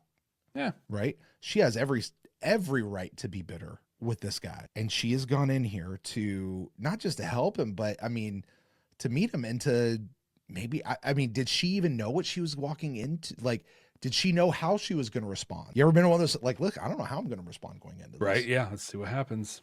You know, but I'm going to go in. And she goes through this whole piece. I don't think they say a word to each other here. What I think is interesting is you could make the argument that David started the war. You can make the argument that Delenn started the war. The reality is there's so much more going on. Neither one of them actually did, but both of them carry all the guilt of starting the war. Yeah. These two right here. Right here. Mm-hmm. Right here. And both people, I think we could say, inappropriately carry the guilt of the war. Agreed. Yeah. They shouldn't Delenn's be like, she was the last vote. It was split 50-50 and she was the deciding vote. And so now it's her fault. No, it wasn't your fault. Yeah, you those just other people happened to be the last one to cast your vote. Yeah. What if you were the second person? Then it's somebody else's fault? No. What if you were okay, how many people are there? There's 9. What if you were the 8th person on the council to cast your vote? Then somebody else gets or you will have already decided because you would have been number 4. Yeah. So no, it's not your fault. Okay. Hey, David McIntyre. It's not your fault, dude. It's not your fault. And Ben pointed out just kind of the neatness here of he passes this sword to her, she accepts it and receives it. And, 16 episodes later, we get to Atonement, and now she has to deal with this guilt. Yeah. That maybe he passed on to her, which actually I think that's she's been carrying it secretively Yeah. the whole way. It's just Also. not sent her into this state here. Yeah. You know, but can we also stop and go with, again, the metaphor? Because this again just works with me way better as an allegory than it does taking it as actual something legitimate in science fiction, because it's all fiction. He is able to release, look what happens when he is able to release this guilt he has been clutching, he has been hanging on to. The freedom that can bring almost instantaneously. Yeah. That's It's where beautiful. I lose this episode. What do you mean? The instantaneous release of everything. If I'm with you, if you interpret this as a real story that's supposed to really be happening, which we are, but if you just take this on the metaphorical side, on the parable side, Yeah, it's beautiful. it works beautiful. Yeah. Put 1 ounce of reality into it and it's ridiculous. It falls apart so fast. But given everything in there, I again retract what I said. Michael York has acted his ass off. Yeah, in this big one. time. It's fantastic. I think it's what I need to do. My people will treat him well, Doctor. He will be welcomed and put in That's a the position problem. of authority in the resistance. Send He him has to good Narn. Let him ideas heal. about raising up those Don't put him in a position of authority. About organizing others into something better and nobler than they had been before. We are in great need of such ideas, such men. A new round. JMS says, Oh, in answer to the question, will we hear more about Arthur's exploits with the Narn? Nope. Not going to hear any more about that. But and to take that and put it with some of the chatter in the chat right now, they can't afford Michael York again. They have to wrap a bow on this in this one little episode and send it off. I wonder how much Michael York charged them for this episode. More than $8. Well, but I mean, like, did he come in? Surely he didn't come in at like the union minimum to like throw him a bone. You know, No. I'm sure they blew a couple episodes budget on him for this one. Yeah. Well, I guess I've heard worse ideas in my time. I just wish you could stay just Yeah, a it's a little good longer idea, until I can actually. be sure you're okay. Doctor, I'm healed. God, if only it was just like, hey, One journey is ended, I'm good now. another beckons. Mission accomplished. What did he say there? Hold on just a sec. One journey is ended, another beckons. That's interesting. One journey ends and another begins. The being able to turn the page, move on. Also, again, going back to the metaphor, okay? Holding on to this guilt, holding on to this will separate your body and your spirit. Yeah. And it is only until you can release that your body and spirit can become one again and you can move forward and turn the page. Because as long as you live here, you can't turn the page. I don't know what it takes to deal with it. I wish I had that answer. I don't. But, and Ben points out that's what Lorian says to Sheridan in Sleeping in Light. This journey ends and another begins. Oh, that's awesome. Oh my God. Oh my gosh. Next thing you'll be saying is he's not Merlin. Merlin was a great teacher, you know. I'm not hearing this. They say he aged backwards. That was how he was able to foretell the future, by remembering it. Maybe he had Arthur form the round table by remembering us. We're forming one of our own, after all. No, Which he's makes Bedivere. You On possible. this, JMS says, regarding Wait, Marcus's... stop. Can I make a prediction? Okay. I haven't read this. This is based solely on all the freaking comments that we got the first time around. Franklin's going to be somebody and he's going to be somebody. But we asked the question, who's Morgana Le Fay? Is that where he's going with this? Kinda. Because it's just one of those. So many people ask the damn question. This is not an individual coming up with the idea or 50,000 people all coming up with the same idea. Somebody put this idea out there and everybody leaps onto it. It's exactly how that works. Go ahead, Jeff. What's he have to say? Yeah, not in this case. He just simply says, sometimes offhand remarks are only offhand remarks, and sometimes they ain't. He said it somewhere. Somebody has said it somewhere. So the question is... It's very much Who is hey, if the Morgana plot Le needs Fay? it, it'll mean something. If it doesn't, Marcus just said a thing. If the plot needs it. Sometimes an offhand remark is just an offhand remark, and sometimes it ain't. Yeah. Was that in direct response to a question about who is Morgana Le Fay? Yeah. Well, who is he talking about? Why did he say that? What's it going to lead to? There were multiple comments Where people asked that? Yeah. Yeah. Went on and on. Well, Brent, you hit it pretty hard during the episode itself. You apologized at the beginning. You've recanted a number of your statements. Is there anything else that you want to say on this one? You know, Jeff, I have broken one of my chief rules of podcasting all throughout this episode.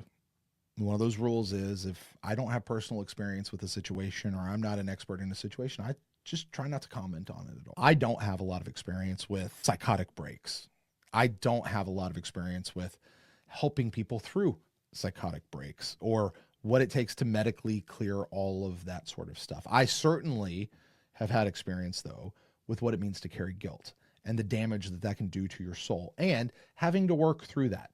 I've never had to go through it with professionals like this. Not carrying guilt. I've had my other stuff I've had to deal with professionals, but not with this particular thing. But I have had to deal with those things, but it's never been on this. And so I have commented a lot on what I think is real or what I don't think is real and where I find things hard to believe, what I find actually a bit offensive at how they deal with stuff. And, you know, do I want to address this or not? I'm seeing one in the chat right now, and I expect to see more in comments later. A few I told you so's. Okay, because one of the criticisms that I received the first time around was, it's just your expectations. You didn't what you thought was going to happen didn't happen, so you were pissed off. That's not why I didn't like the episode. I didn't like the episode because I didn't like the episode because I thought it handled things really, really poorly and really, really badly. And right now I've been telling you, I've repeatedly said, I don't think this is how it really goes down, and I don't like you asking me this to believe that this is something real that happened with this particular guy. I can now accept it as a metaphor. I can set aside the idea that you're asking me to believe this in real. And when I look at this as an allegory, when I look at this as a metaphor, it's a beautiful episode all the way through. The stuff about Garibaldi, the stuff about Jakar, it's hilarious. Yeah, it's great. Marcus is fantastic. Franklin, actually, I know you shat on him for most of the episode last time, and you're still kind of there with him right now. I think Marcus is a gosh dang hero right now.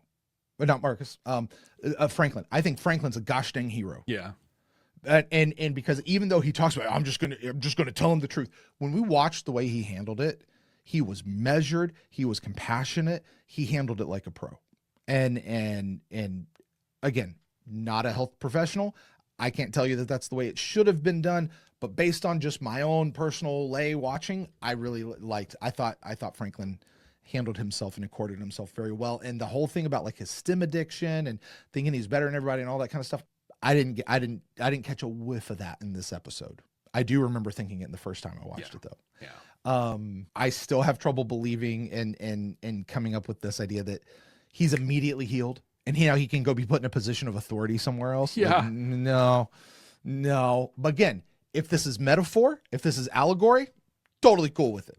And I think this is certainly a much better episode than what I gave it credit for the first time around, but I have to still put it with the caveat of if it's metaphor. If it's real, I think it plays fast and loose with some rather serious issues that I'm not really even that qualified to talk about. JMS, psychologist, shit, maybe he knows more than I do. I'm sure he does. Actually, I'm sure he does.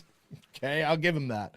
But I don't see it. So I don't know. Those are some thoughts I had. Jeff, how about you, man?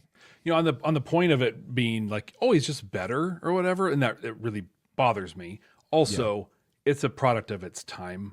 I mean, how many times do we see Picard live an entire lifetime and then die, and then just, next week he's fine, or O'Brien serve a 20-year sentence and murder his cellmate, and then next week I'm fine. So it's like this isn't just this episode thing. That's just a thing all of those sucks. times there was one episode where they dealt with the fallout of it afterwards, and that was after the Best of Both Worlds with the episode of Family. Right. Other than that, it was reset at the end of the episode and move on. Also, product of the time, Jeff. Also, a product of this is a 42-minute story. Yeah, that's got to move it forward. Like I can totally accept that as well. Yeah, it was almost criminal what they missed out on by not following up. And this is a one-time guy who shows up and does the thing. And I think if you look at the mechanics of this episode, it was an opportunity to talk about guilt and trauma and to give us some backstory on the Earth Minbari War that's going to set up stuff for Delenn down the road that I think is really important. Which we would only know being on our second watch. Yeah, so yeah, watching this for the second time, this is an entirely different episode. I stand by everything I said the first time, except for the stuff with Franklin. I was way over the top with Franklin the first time. But on its own, without knowing the breadth of the Minbari conflict that we know now, having gone through everything, not knowing the stuff with Delenn, not knowing where things end up, it was not a good episode. The first time around, first time around. Yes. Second time around, it's great. There's some really cool connections to things. I loved Michael York's acting. I I thought he did great with this one. Did fantastic. I don't know what the hell was wrong with me the first time around.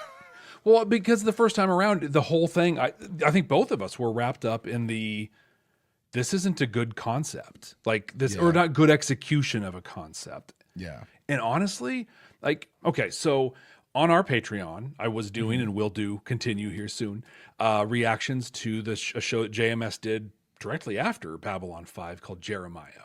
Yeah. It stars Luke Perry. That alone is a reason to watch it. Also has Malcolm Jamal Warner in a lead. It's a fantastic show. Episode number 2 is called Man of Iron, Woman Under Glass. And it's the exact same episode. It's a kid, though. Like, it's a younger kid who's carrying this trauma. He watched his parents get murdered. And he ended up not being King Arthur, but being the superhero from a comic book that he'd been reading. He loved this comic, and so he became that person. Okay. Superheroes put themselves into situations that are very... In fact, I said that during the episode. I want the spinoff of the superhero in Down Below. Like King Arthur going down and saying, hey, that dude stole your picture-in-picture frame. I'm going to get him. Let's go. Yeah. That's what this kid was doing in the episode. The way that it played out in Jeremiah was this kid was just this guy. He wore the costume. He went and did this stuff. When you called him out on it, he was like, oh, yeah, no, you just don't understand because, there's this and you don't know the whole picture. He was 100% this superhero guy. And as you learned more, there's more of a one-to-one connection of like, oh, this happened, so he's seen it this way. And it wasn't I'm going to retell the story of the conflict with the Minbari through the story of Arthur. It was, this guy is a hero, and this guy would stop the bad things I experienced from happening, and I'm going to do that. Which to me made a lot more sense. Not like, I have to I'm going to fix it. I think where it also was better, spoiler alert, if you're going to watch this, skip ahead a little bit. In Jeremiah, the kid died. Ooh. He was the hero, and he saved the day, but he died because of it, because turns out he's not actually a superhero. And it made more sense. It was more real. It was more what happened. Now, I get that's not the story he's trying to tell him. That's a whole different thing, right?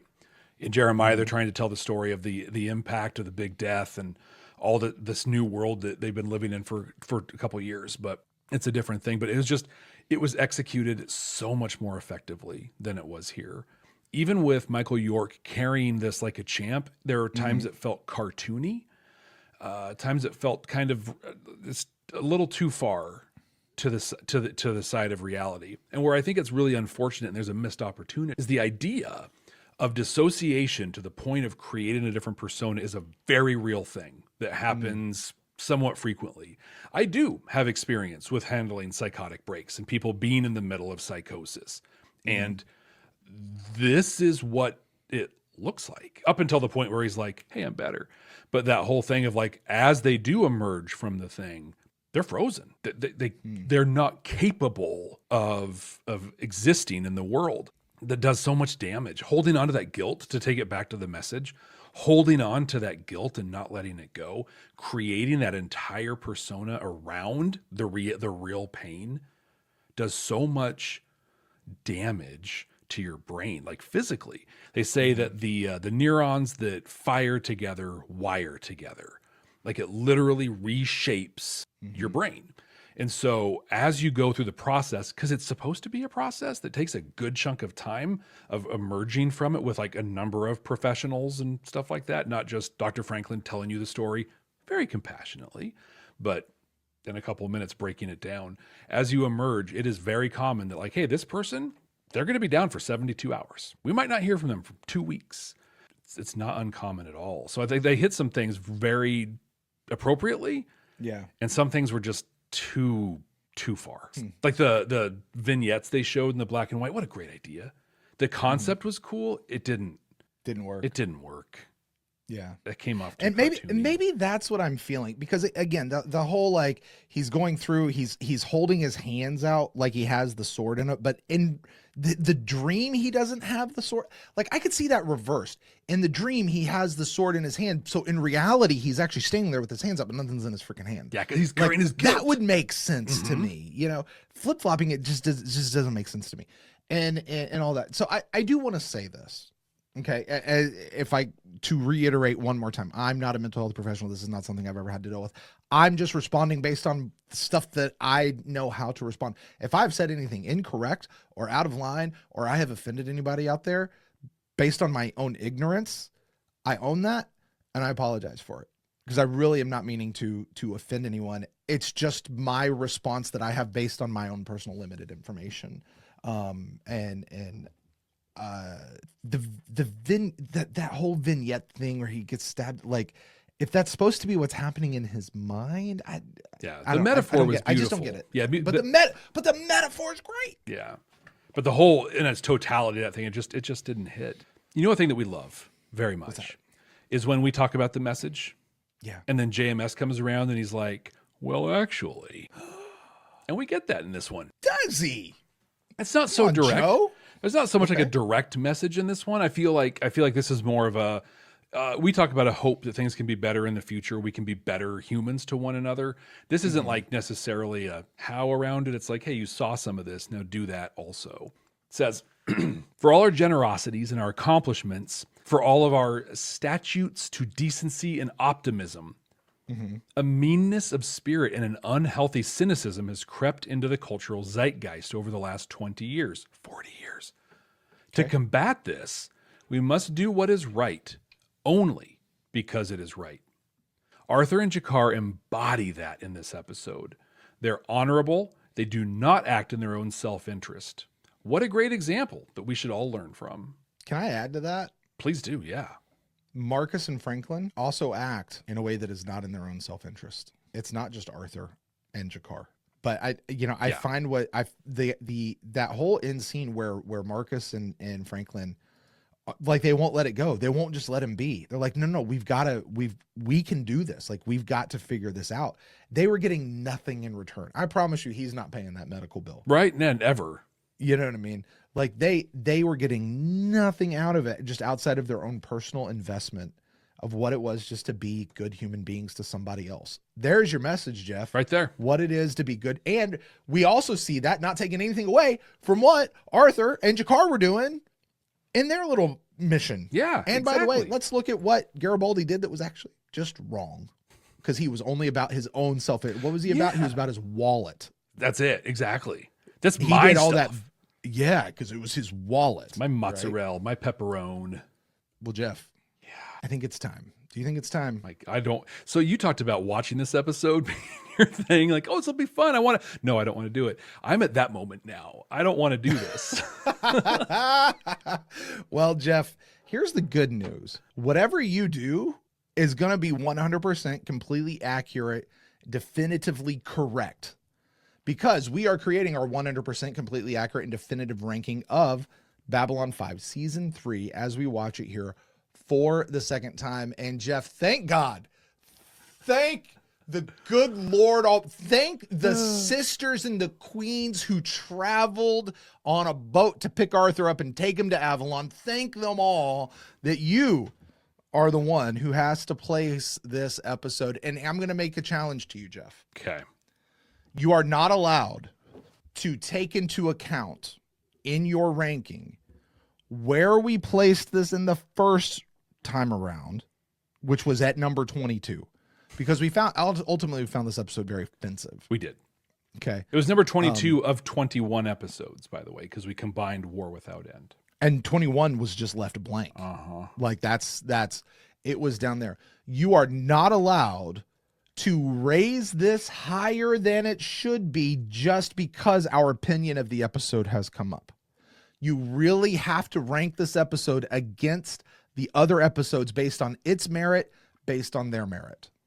Okay? So if this still is the final episode, that's just because that's where it belongs compared to the other episodes. But Jeff, you are the one who has to make a decision. And Jeff, I'm not even going to try to pick a place for this to go. We have 12 episodes on this season.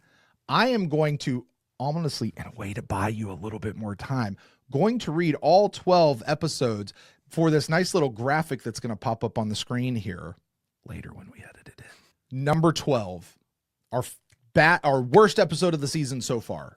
And honestly, the worst episode of the season still ain't the worst episode I've ever seen of TV. Is Convictions. Number 11 is Exogenesis with the Bugs. 10, Ceremonies of Light and Dark, our episode from last week. Wow. Or no, 2 weeks ago. Matters of Honor is number 9. Day in the Strife is number 8. 7, Voices of Authority. 6, Sick Transit Weir, I think is actually how we're supposed to say it. Top 5, Passing Through Gethsemane. 4, Dust to Dust. 3, Messages from Earth. 2, Point of No Return. And 1, Severed Dreams. Jeff, the time has come. Okay. Sometime it's time to just jump out of that airplane and make it happen, son. Where does this episode land in our 100% completely accurate? Nobody in our chat, by the way, is making an actual guess outside of a few people saying number 1. Yeah, it's not that. that they're just being foolish now. But where does this episode find itself truly in a ranking of the season? So it's not a top 5 episode. Let's just, if anyone's like, oh my gosh, it's going to be, no, not going to be that. So then is it going to be a top 10 episode, right? And when we look at those episodes and that piece, these are episodes that I think, God, you're right. Like you said, Conviction. There's not a single episode on this list that I wouldn't want to watch again. These are all pretty great. Like the worst episode is still pretty, it's still a pretty okay episode. Exactly. There's a lot to like in it still. Yeah. So let's start from there, right? So we have Convictions at number 12. Is A Late Delivery from Avalon better than Convictions? It is. It is. Honestly, just based on the metaphor alone and what A Late Delivery from Avalon was doing, I agree with you. Convictions, like I said, it's an okay episode. I remember we talked about how the story to it is actually completely meaningless. They just needed a storytelling structure to talk about some other things, and it was fine. It was fine. Marishi was like the best part of that whole episode. Right. So it takes us to Exogenesis. Exogenesis is an episode a lot of people don't care for. I think we both enjoyed it.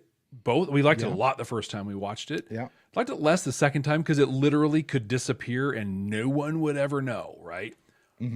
Another Franklin Marcus episode, which this one has a lot of Franklin and Marcus as well. And it was good with the two of them together.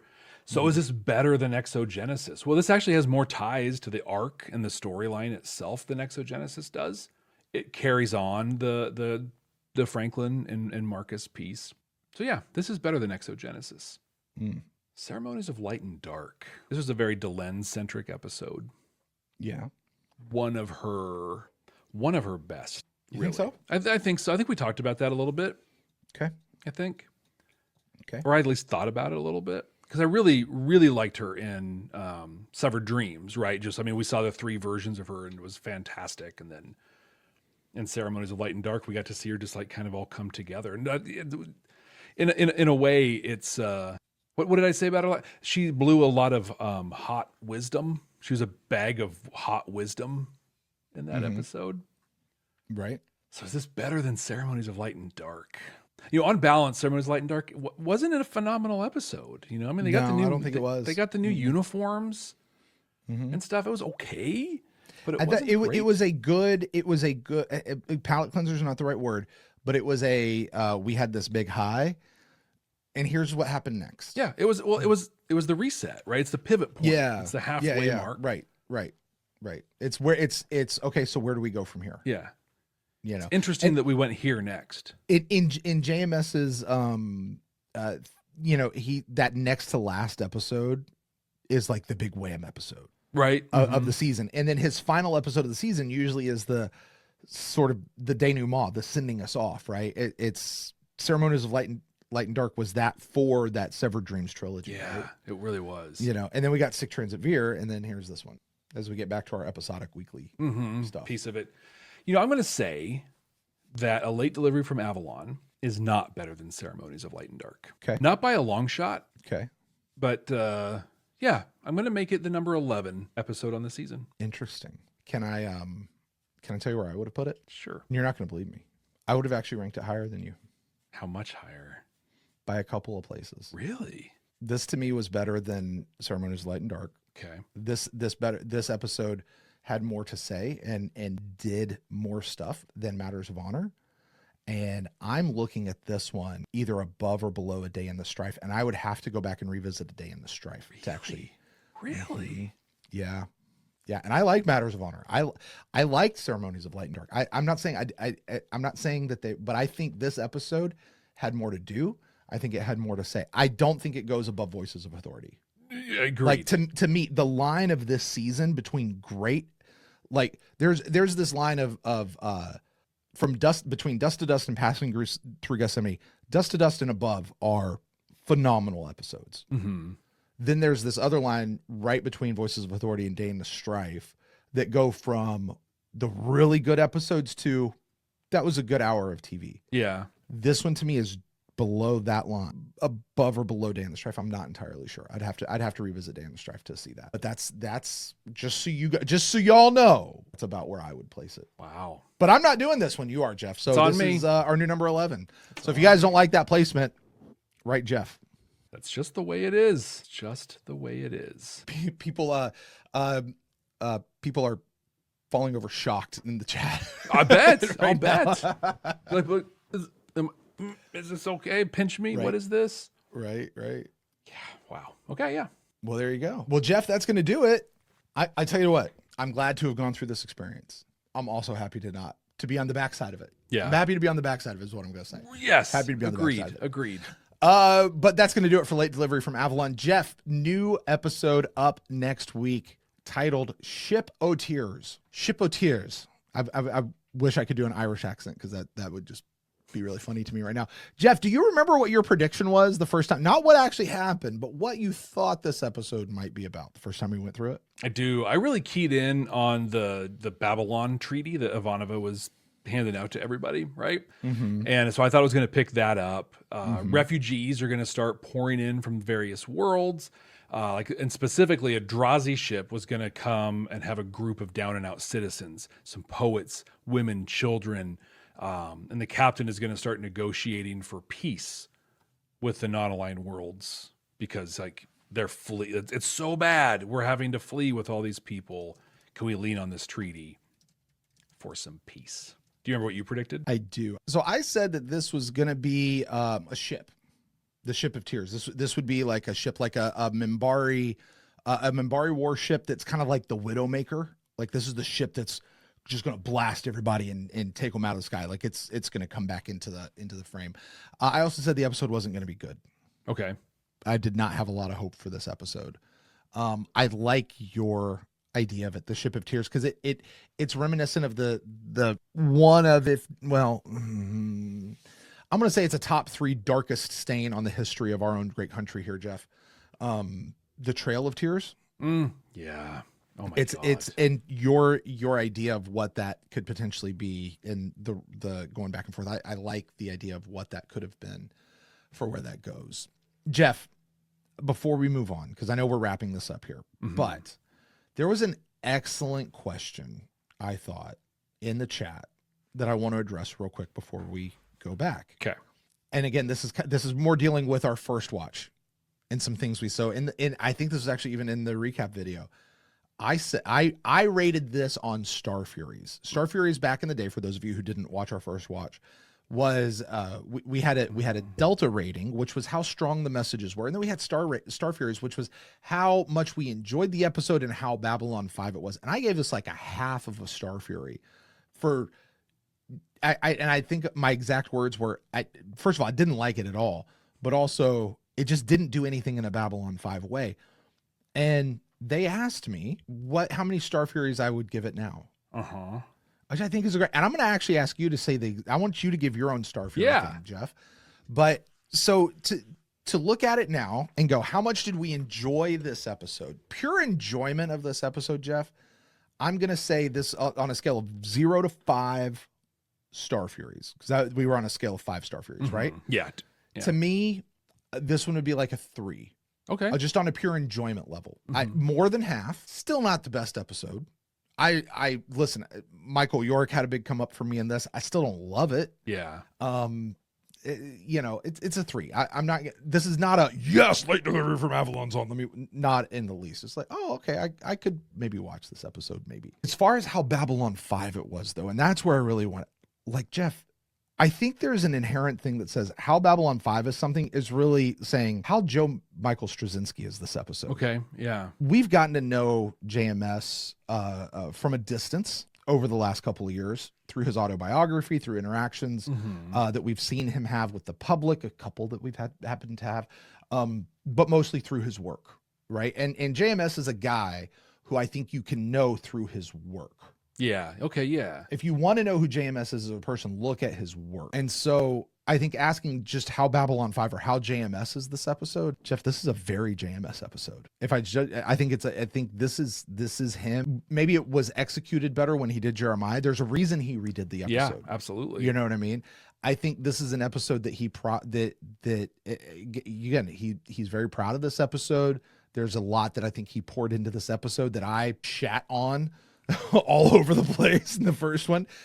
I wasn't the only one, folks. You did it too. I just was intense about it. But regardless, I think this is a very JMS episode. And so I think putting those two things together, this is probably about a 4-star Fury. Like, I'm gonna meet it in the middle. 5 for how Babylon 5, 3 for how much I enjoyed it. I'm gonna meet it in the middle at 4-star Furies. I think is where I would come back to it. And that's my reasoning for that. Yeah. Maybe 3.5. How about you? Where would, if you were doing Star Furies on this based on it now, where would you go? You said you thought it was worth no Star Furies. Yeah, I did. The first time. Where would you place it? I would not give it as many as you did, for sure. And I just wanted to note, Jeff ranks it lower than Brent both times. Yeah. At least I'm consistent, right? I'm not the one over here pandering to everybody and being like, oh, you want me? Oh, wow. You're not pandering. That's not happening. Yeah. No, I'm never going to be mad at you just because you're the golden boy, right? Apparently. No, so I think that like how Joe Michael Straczynski is, it's quite, but it's also not what he wanted it to be. He's fond of it, but then he went and did it better. The fact that he wanted to do it better backs up like this just didn't work. This to me would be 2.5. Probably Star Furies. Yeah, I mean, but you're basing that based on your sheer enjoyment of the episode, not necessarily. I think how both. Babylon 5 it is. I think both. Is it for you both? Okay. Yeah, and I'm saying it's like the way he did it in Jeremiah would have been more Babylon 5 because he killed a kid, but like he gave someone a happy ending, and I mean it happens. It absolutely happens, but that's not the Babylon 5 way of doing things. They get realistic endings. And all of a sudden being fine and going off and having a position of authority and influence on Narn, doing the resistance, like that's a Star Trek ending. All right. Yeah. All right. We'll let it be. Jeff, that is going to put a bow on late delivery from Avalon, and it is time for us to move off. Shippeteers up next week. Predictions, the bank. They're in, so if you want to check them out, make sure you are. We're going to be in the same place you are right now, listening or watching or whatever. So subscribe while you're there. Go ahead and like us, comment, subscribe, do all those things. We had an incredible time with, I was going to say our Council Chambers chat, but today it was our Discord and Patreon chat. So check out our Patreon page, patreon.com/badnerds. There's a link in the show notes. There's a ton of other content out there. I've been talking about the Jeremiah stuff. That's available on the Patreon. If you want to just support the show in a way and you don't want to lay out any cash, that's super cool. Just share the show. Share the show with somebody who might love things like Arthurian legends or Bester showing up from time to time. It's going to happen right here next week. Thanks so much for joining us. We will see you next time. Hey, Jeff. Yeah, what's up? Hey, so I got a little surprise for you. Okay. I didn't tell you about this. All right. I didn't tell you about this. Prior to recording this episode some time ago, knowing this episode's coming back around, reached out to JMS and asked him just some thoughts on kind of where we were and what happened, and actually got a note back from JMS. You did? I did. Should I read it? Yes, you absolutely should read it. What did he say? Okay. I'm going to read it. Here we go. Okay. Dear Jeff, and especially Brent, fuck you, Joe.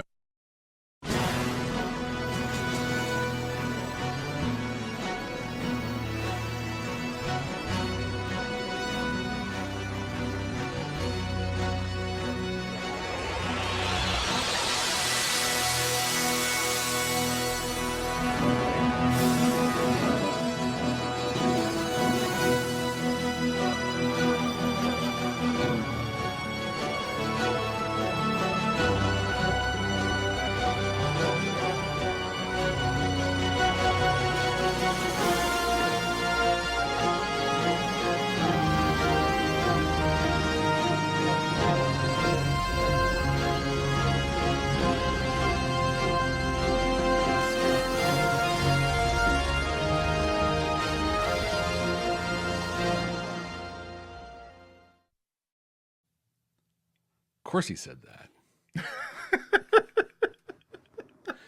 I mean, he basically has said basically that to other people about us. And there are people in the chat right now. I can't tell if that's real or not. What? They're just trolling. No, I think what? That's pretty on brand. Given our, he's been great. We've had interactions. He's been great. I want to be clear. Joe did not actually write us and say that. That was just a joke. Okay. Joe, I know you watch every single moment of Jeff and Brent. I know you do. No, he doesn't. But just in case, let me be 100% clear. Joe did not actually say that. It was just a joke. But I love that I got you guys for like 60 seconds. All right. Like that's great. That'll be bleeped before it even goes out to Patreon. So will it? Oh, yeah. Will it? Yeah. Shouldn't you just leave it? Just let that one go. It's funny. The beep makes things funnier. I don't know. I think it does. I don't know. Listen, you know what? I was some people know I had a stint as a stand-up comedian for a long time. And I tried working Blue when I first started, and Blue means adult, and it just didn't work for me. It just did not work. It didn't set well. But I always, like, when I came back, I always kind of styled myself as a bit more of a PG-13 kind of a person. Right? Yeah. And I am not, like, if I were to use cursing or whatever for comedy's sake, it was very few, it was very rare, and it was very far between, and it was for a very specific punch.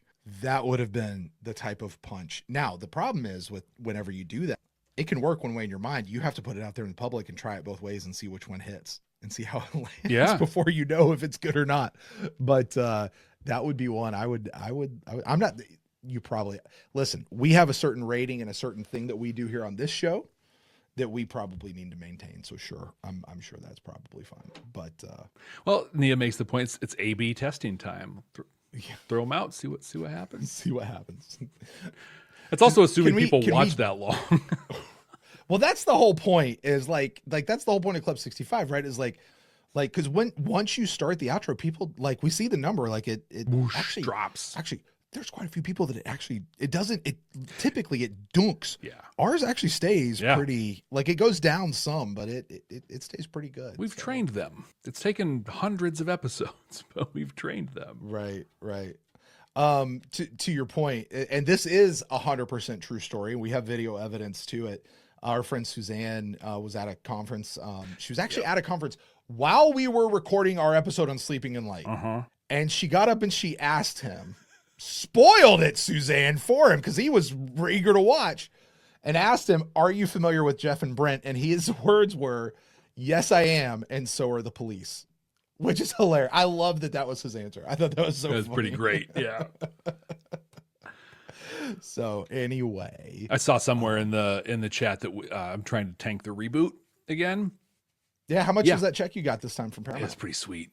Was it? But also, even if Paramount wasn't paying me, gotta be great if they were, I would still try and tank the reboot. It should not happen. I will reserve judgment until I see the reboot, and then I will judge it in hindsight. I think that we have the opportunity because they are doing the next. It's not a reboot, right? But they're doing the next the series for Stargate. It is not a reboot. It's not a reboot at all. It is very much a continuation of but it's a whole new thing, right? Like it's a new cast, it's a new set of stories, new set of circumstances, all that sort of stuff. Yeah. But I think what it will do is show how do you take a 20 episode a season show concept and put it into modern TV, because man, there's some great modern TV. Don't hear me say there's not, but man, there's not a lot. Like I'm just going to put this out there because this is Club 65. Probably will not show on the YouTube version. The check was so good that Jeff got a new mattress. For those of you who don't know, Jeff was almost an hour late tonight because he was waiting on a dang new mattress. Yep, dude. Nice. What kind of mattress did you get? I got a purple you did, Rejuvenate buddy. Or something like that. Like you did. Yeah, you did. You got that after coming to my house. Because I got purple mattresses, multiple in this house because they're that. I mean, I tell you, this was my experience. First night I slept on a purple mattress. All right, like middle of night. I don't know if you've hit that age yet, Jeff. You probably have. You're a little older than I am. Middle of night, you got to get up and go pee sometimes, right? Sometimes, yeah. And so you kind of, all right, fine. You finally work yourself up to like, all right, I'm going to get up because I'm not going to be able to roll. So you throw the covers off and you swing your legs over, and you sit up and you stand up and you just, as you go and make your way to the bathroom. Tell you what, first night I'm sleeping on a purple mattress. I had to pee. I woke up. I was like, what? I got to go pee. I threw those covers off. I swung my legs around. I bounced out of that bed and I skipped to the bathroom. I felt so good. I felt so good. It was a great sleep, man. It was awesome. Can't wait. I hope you have that same experience tonight when you have to wake up and go pee. Because I will. That's a good 80% chance that's going to happen. Oh my word. Anyway, man, Jeff got purple money over there, dude. Look at you, right, dude. I got it. Okay, Tank and Reboots is good business. Look. We bought our purple mattresses a while ago before the price skyrocketed. The price was they were still expensive for mattresses, but they were not what they are today. Okay. And yeah, purple is the one who needs to pay us for this right here. Right? Yeah. Hello. Yeah. Hey, hello. Send that check. We'll unbleep your name. Oh, you should do that. Just every time we say the word purple, just beep it. Just bleep the name. It's we'll unbleep your name for just this modest price over here. If you send us a check, show you this Paramount money, and then we'll talk. I bet it'll be at least twice the Paramount money. Anyway, man, if you guys are new around here and you don't know what we're talking about with the Paramount thing, we'll tell you that story one day. We'll tell the story one day. We don't have time to do it right now, Jeff. We will tell them the story one day. Yeah, a lot of people know the story, but it's a good one to revisit. Yeah, well, but we got to get out of here right now, Jeff. It's our time. Well, hold on. There's a question here, and I'm not sure I know what it is. Have we seen the OTOY unification from a year ago? I don't know. Hold on. That's let's see here. The on the other year. No, hold on. I know this one. The OTOY. I'm assuming the answer is going to be no. I have no idea what it is. Oh, yeah. What is that? It says OTOY in association with William Shatner and the Nimoy Estate releases 765874 Unification, commemorating the 30th anniversary of Star Trek Generations. I still have no idea what that means. Me either. It looks like a 10-minute, 11-minute video. So it's a video. No idea what OTOY is. But no, Dave, we have not. We have not seen. We don't even. Yeah, obviously, we don't even know what it is. I wasn't even aware of it. I feel like OTOY is like. It sounds almost like it's a OTOY Inc. Like it's a organization. It's a company. I still have no idea what the hell they are though. It's the Definitive Cloud Graphics Company. Oh, okay. Yeah, never heard of it. So no, David, we have not seen that. Interesting. Okay. It almost sounds like they're like a special effects company or something. Mm-hmm. You know. Anyway. Yeah. Brent says, thanks for letting, there's another Brent, not me. It says, hey guys, seriously, by the way, Brent, good name, good looking guy, I'm sure. Thanks for letting us, know that other patrons, are hanging out tonight. It was blessed. I hope you guys had fun. This is not something we have a limited number of seats that we're allowed to put out, which is why we have to limit it so often, but sometimes we're able to, up our allotment and make that happen. So yeah, I'm going to badmouth this place real quick. They have jacked the prices up so ridiculously aggressively on this that we're no longer like getting the really cool stuff here because oh my God, it's expensive. Our thing here. Yeah. The StreamYard. Yeah, thing. That was. I mean, like they got bought by another company and then the company jacked the price up. Yeah. Like hundreds of percent. They doubled it. No, they doubled it. Doubled it.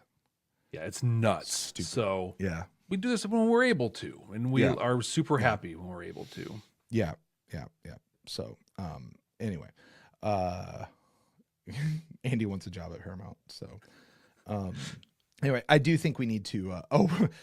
Suzanne says we should bleep the name purple and replace it with green. Just every time, just green. Oh my God, green. That's brilliant. You're getting a green mattress. All right. No, for real though, we do need to get out of here. Thank you guys so much for joining us. To the Discord folks, we hope you guys had fun and hope you guys enjoyed this. to our council chambers. Thank you guys so much. As usual, you guys, listen, you guys contribute so much to the show. We love having you guys here for what we guys get you do. And hopefully you guys weren't disappointed with how this one turned out. So I hope not. You know, honestly, can we tell them the real secret, this whole thing, Jeff? You sure? Should we tell them? Yeah. Can we really? I don't think would they even believe us at this point? They would not. All right, well, let's just try it and see if they do believe us. Here's the thing. Way back when we recorded this for the first time, before I even did my reaction, before Jeff did his, before we did the show, we actually talked about this and decided that this would, because of Michael York being in it and because of what, that we would just crap on it the first time. Because we tried it with that other episode in the Shadows. Didn't work out. Yeah. We tried it again with this one, knowing the second watch was coming up. And so we did it then, knowing that we would come here and just like be glowing about it in this one. Yeah, it's all a plan. It's all a plan. You've now lived the payoff. Yeah. You're welcome. This has been the longest con we have ever had. And I'm going to leave that to you guys to decide if that's true or not. We'll see you guys next time.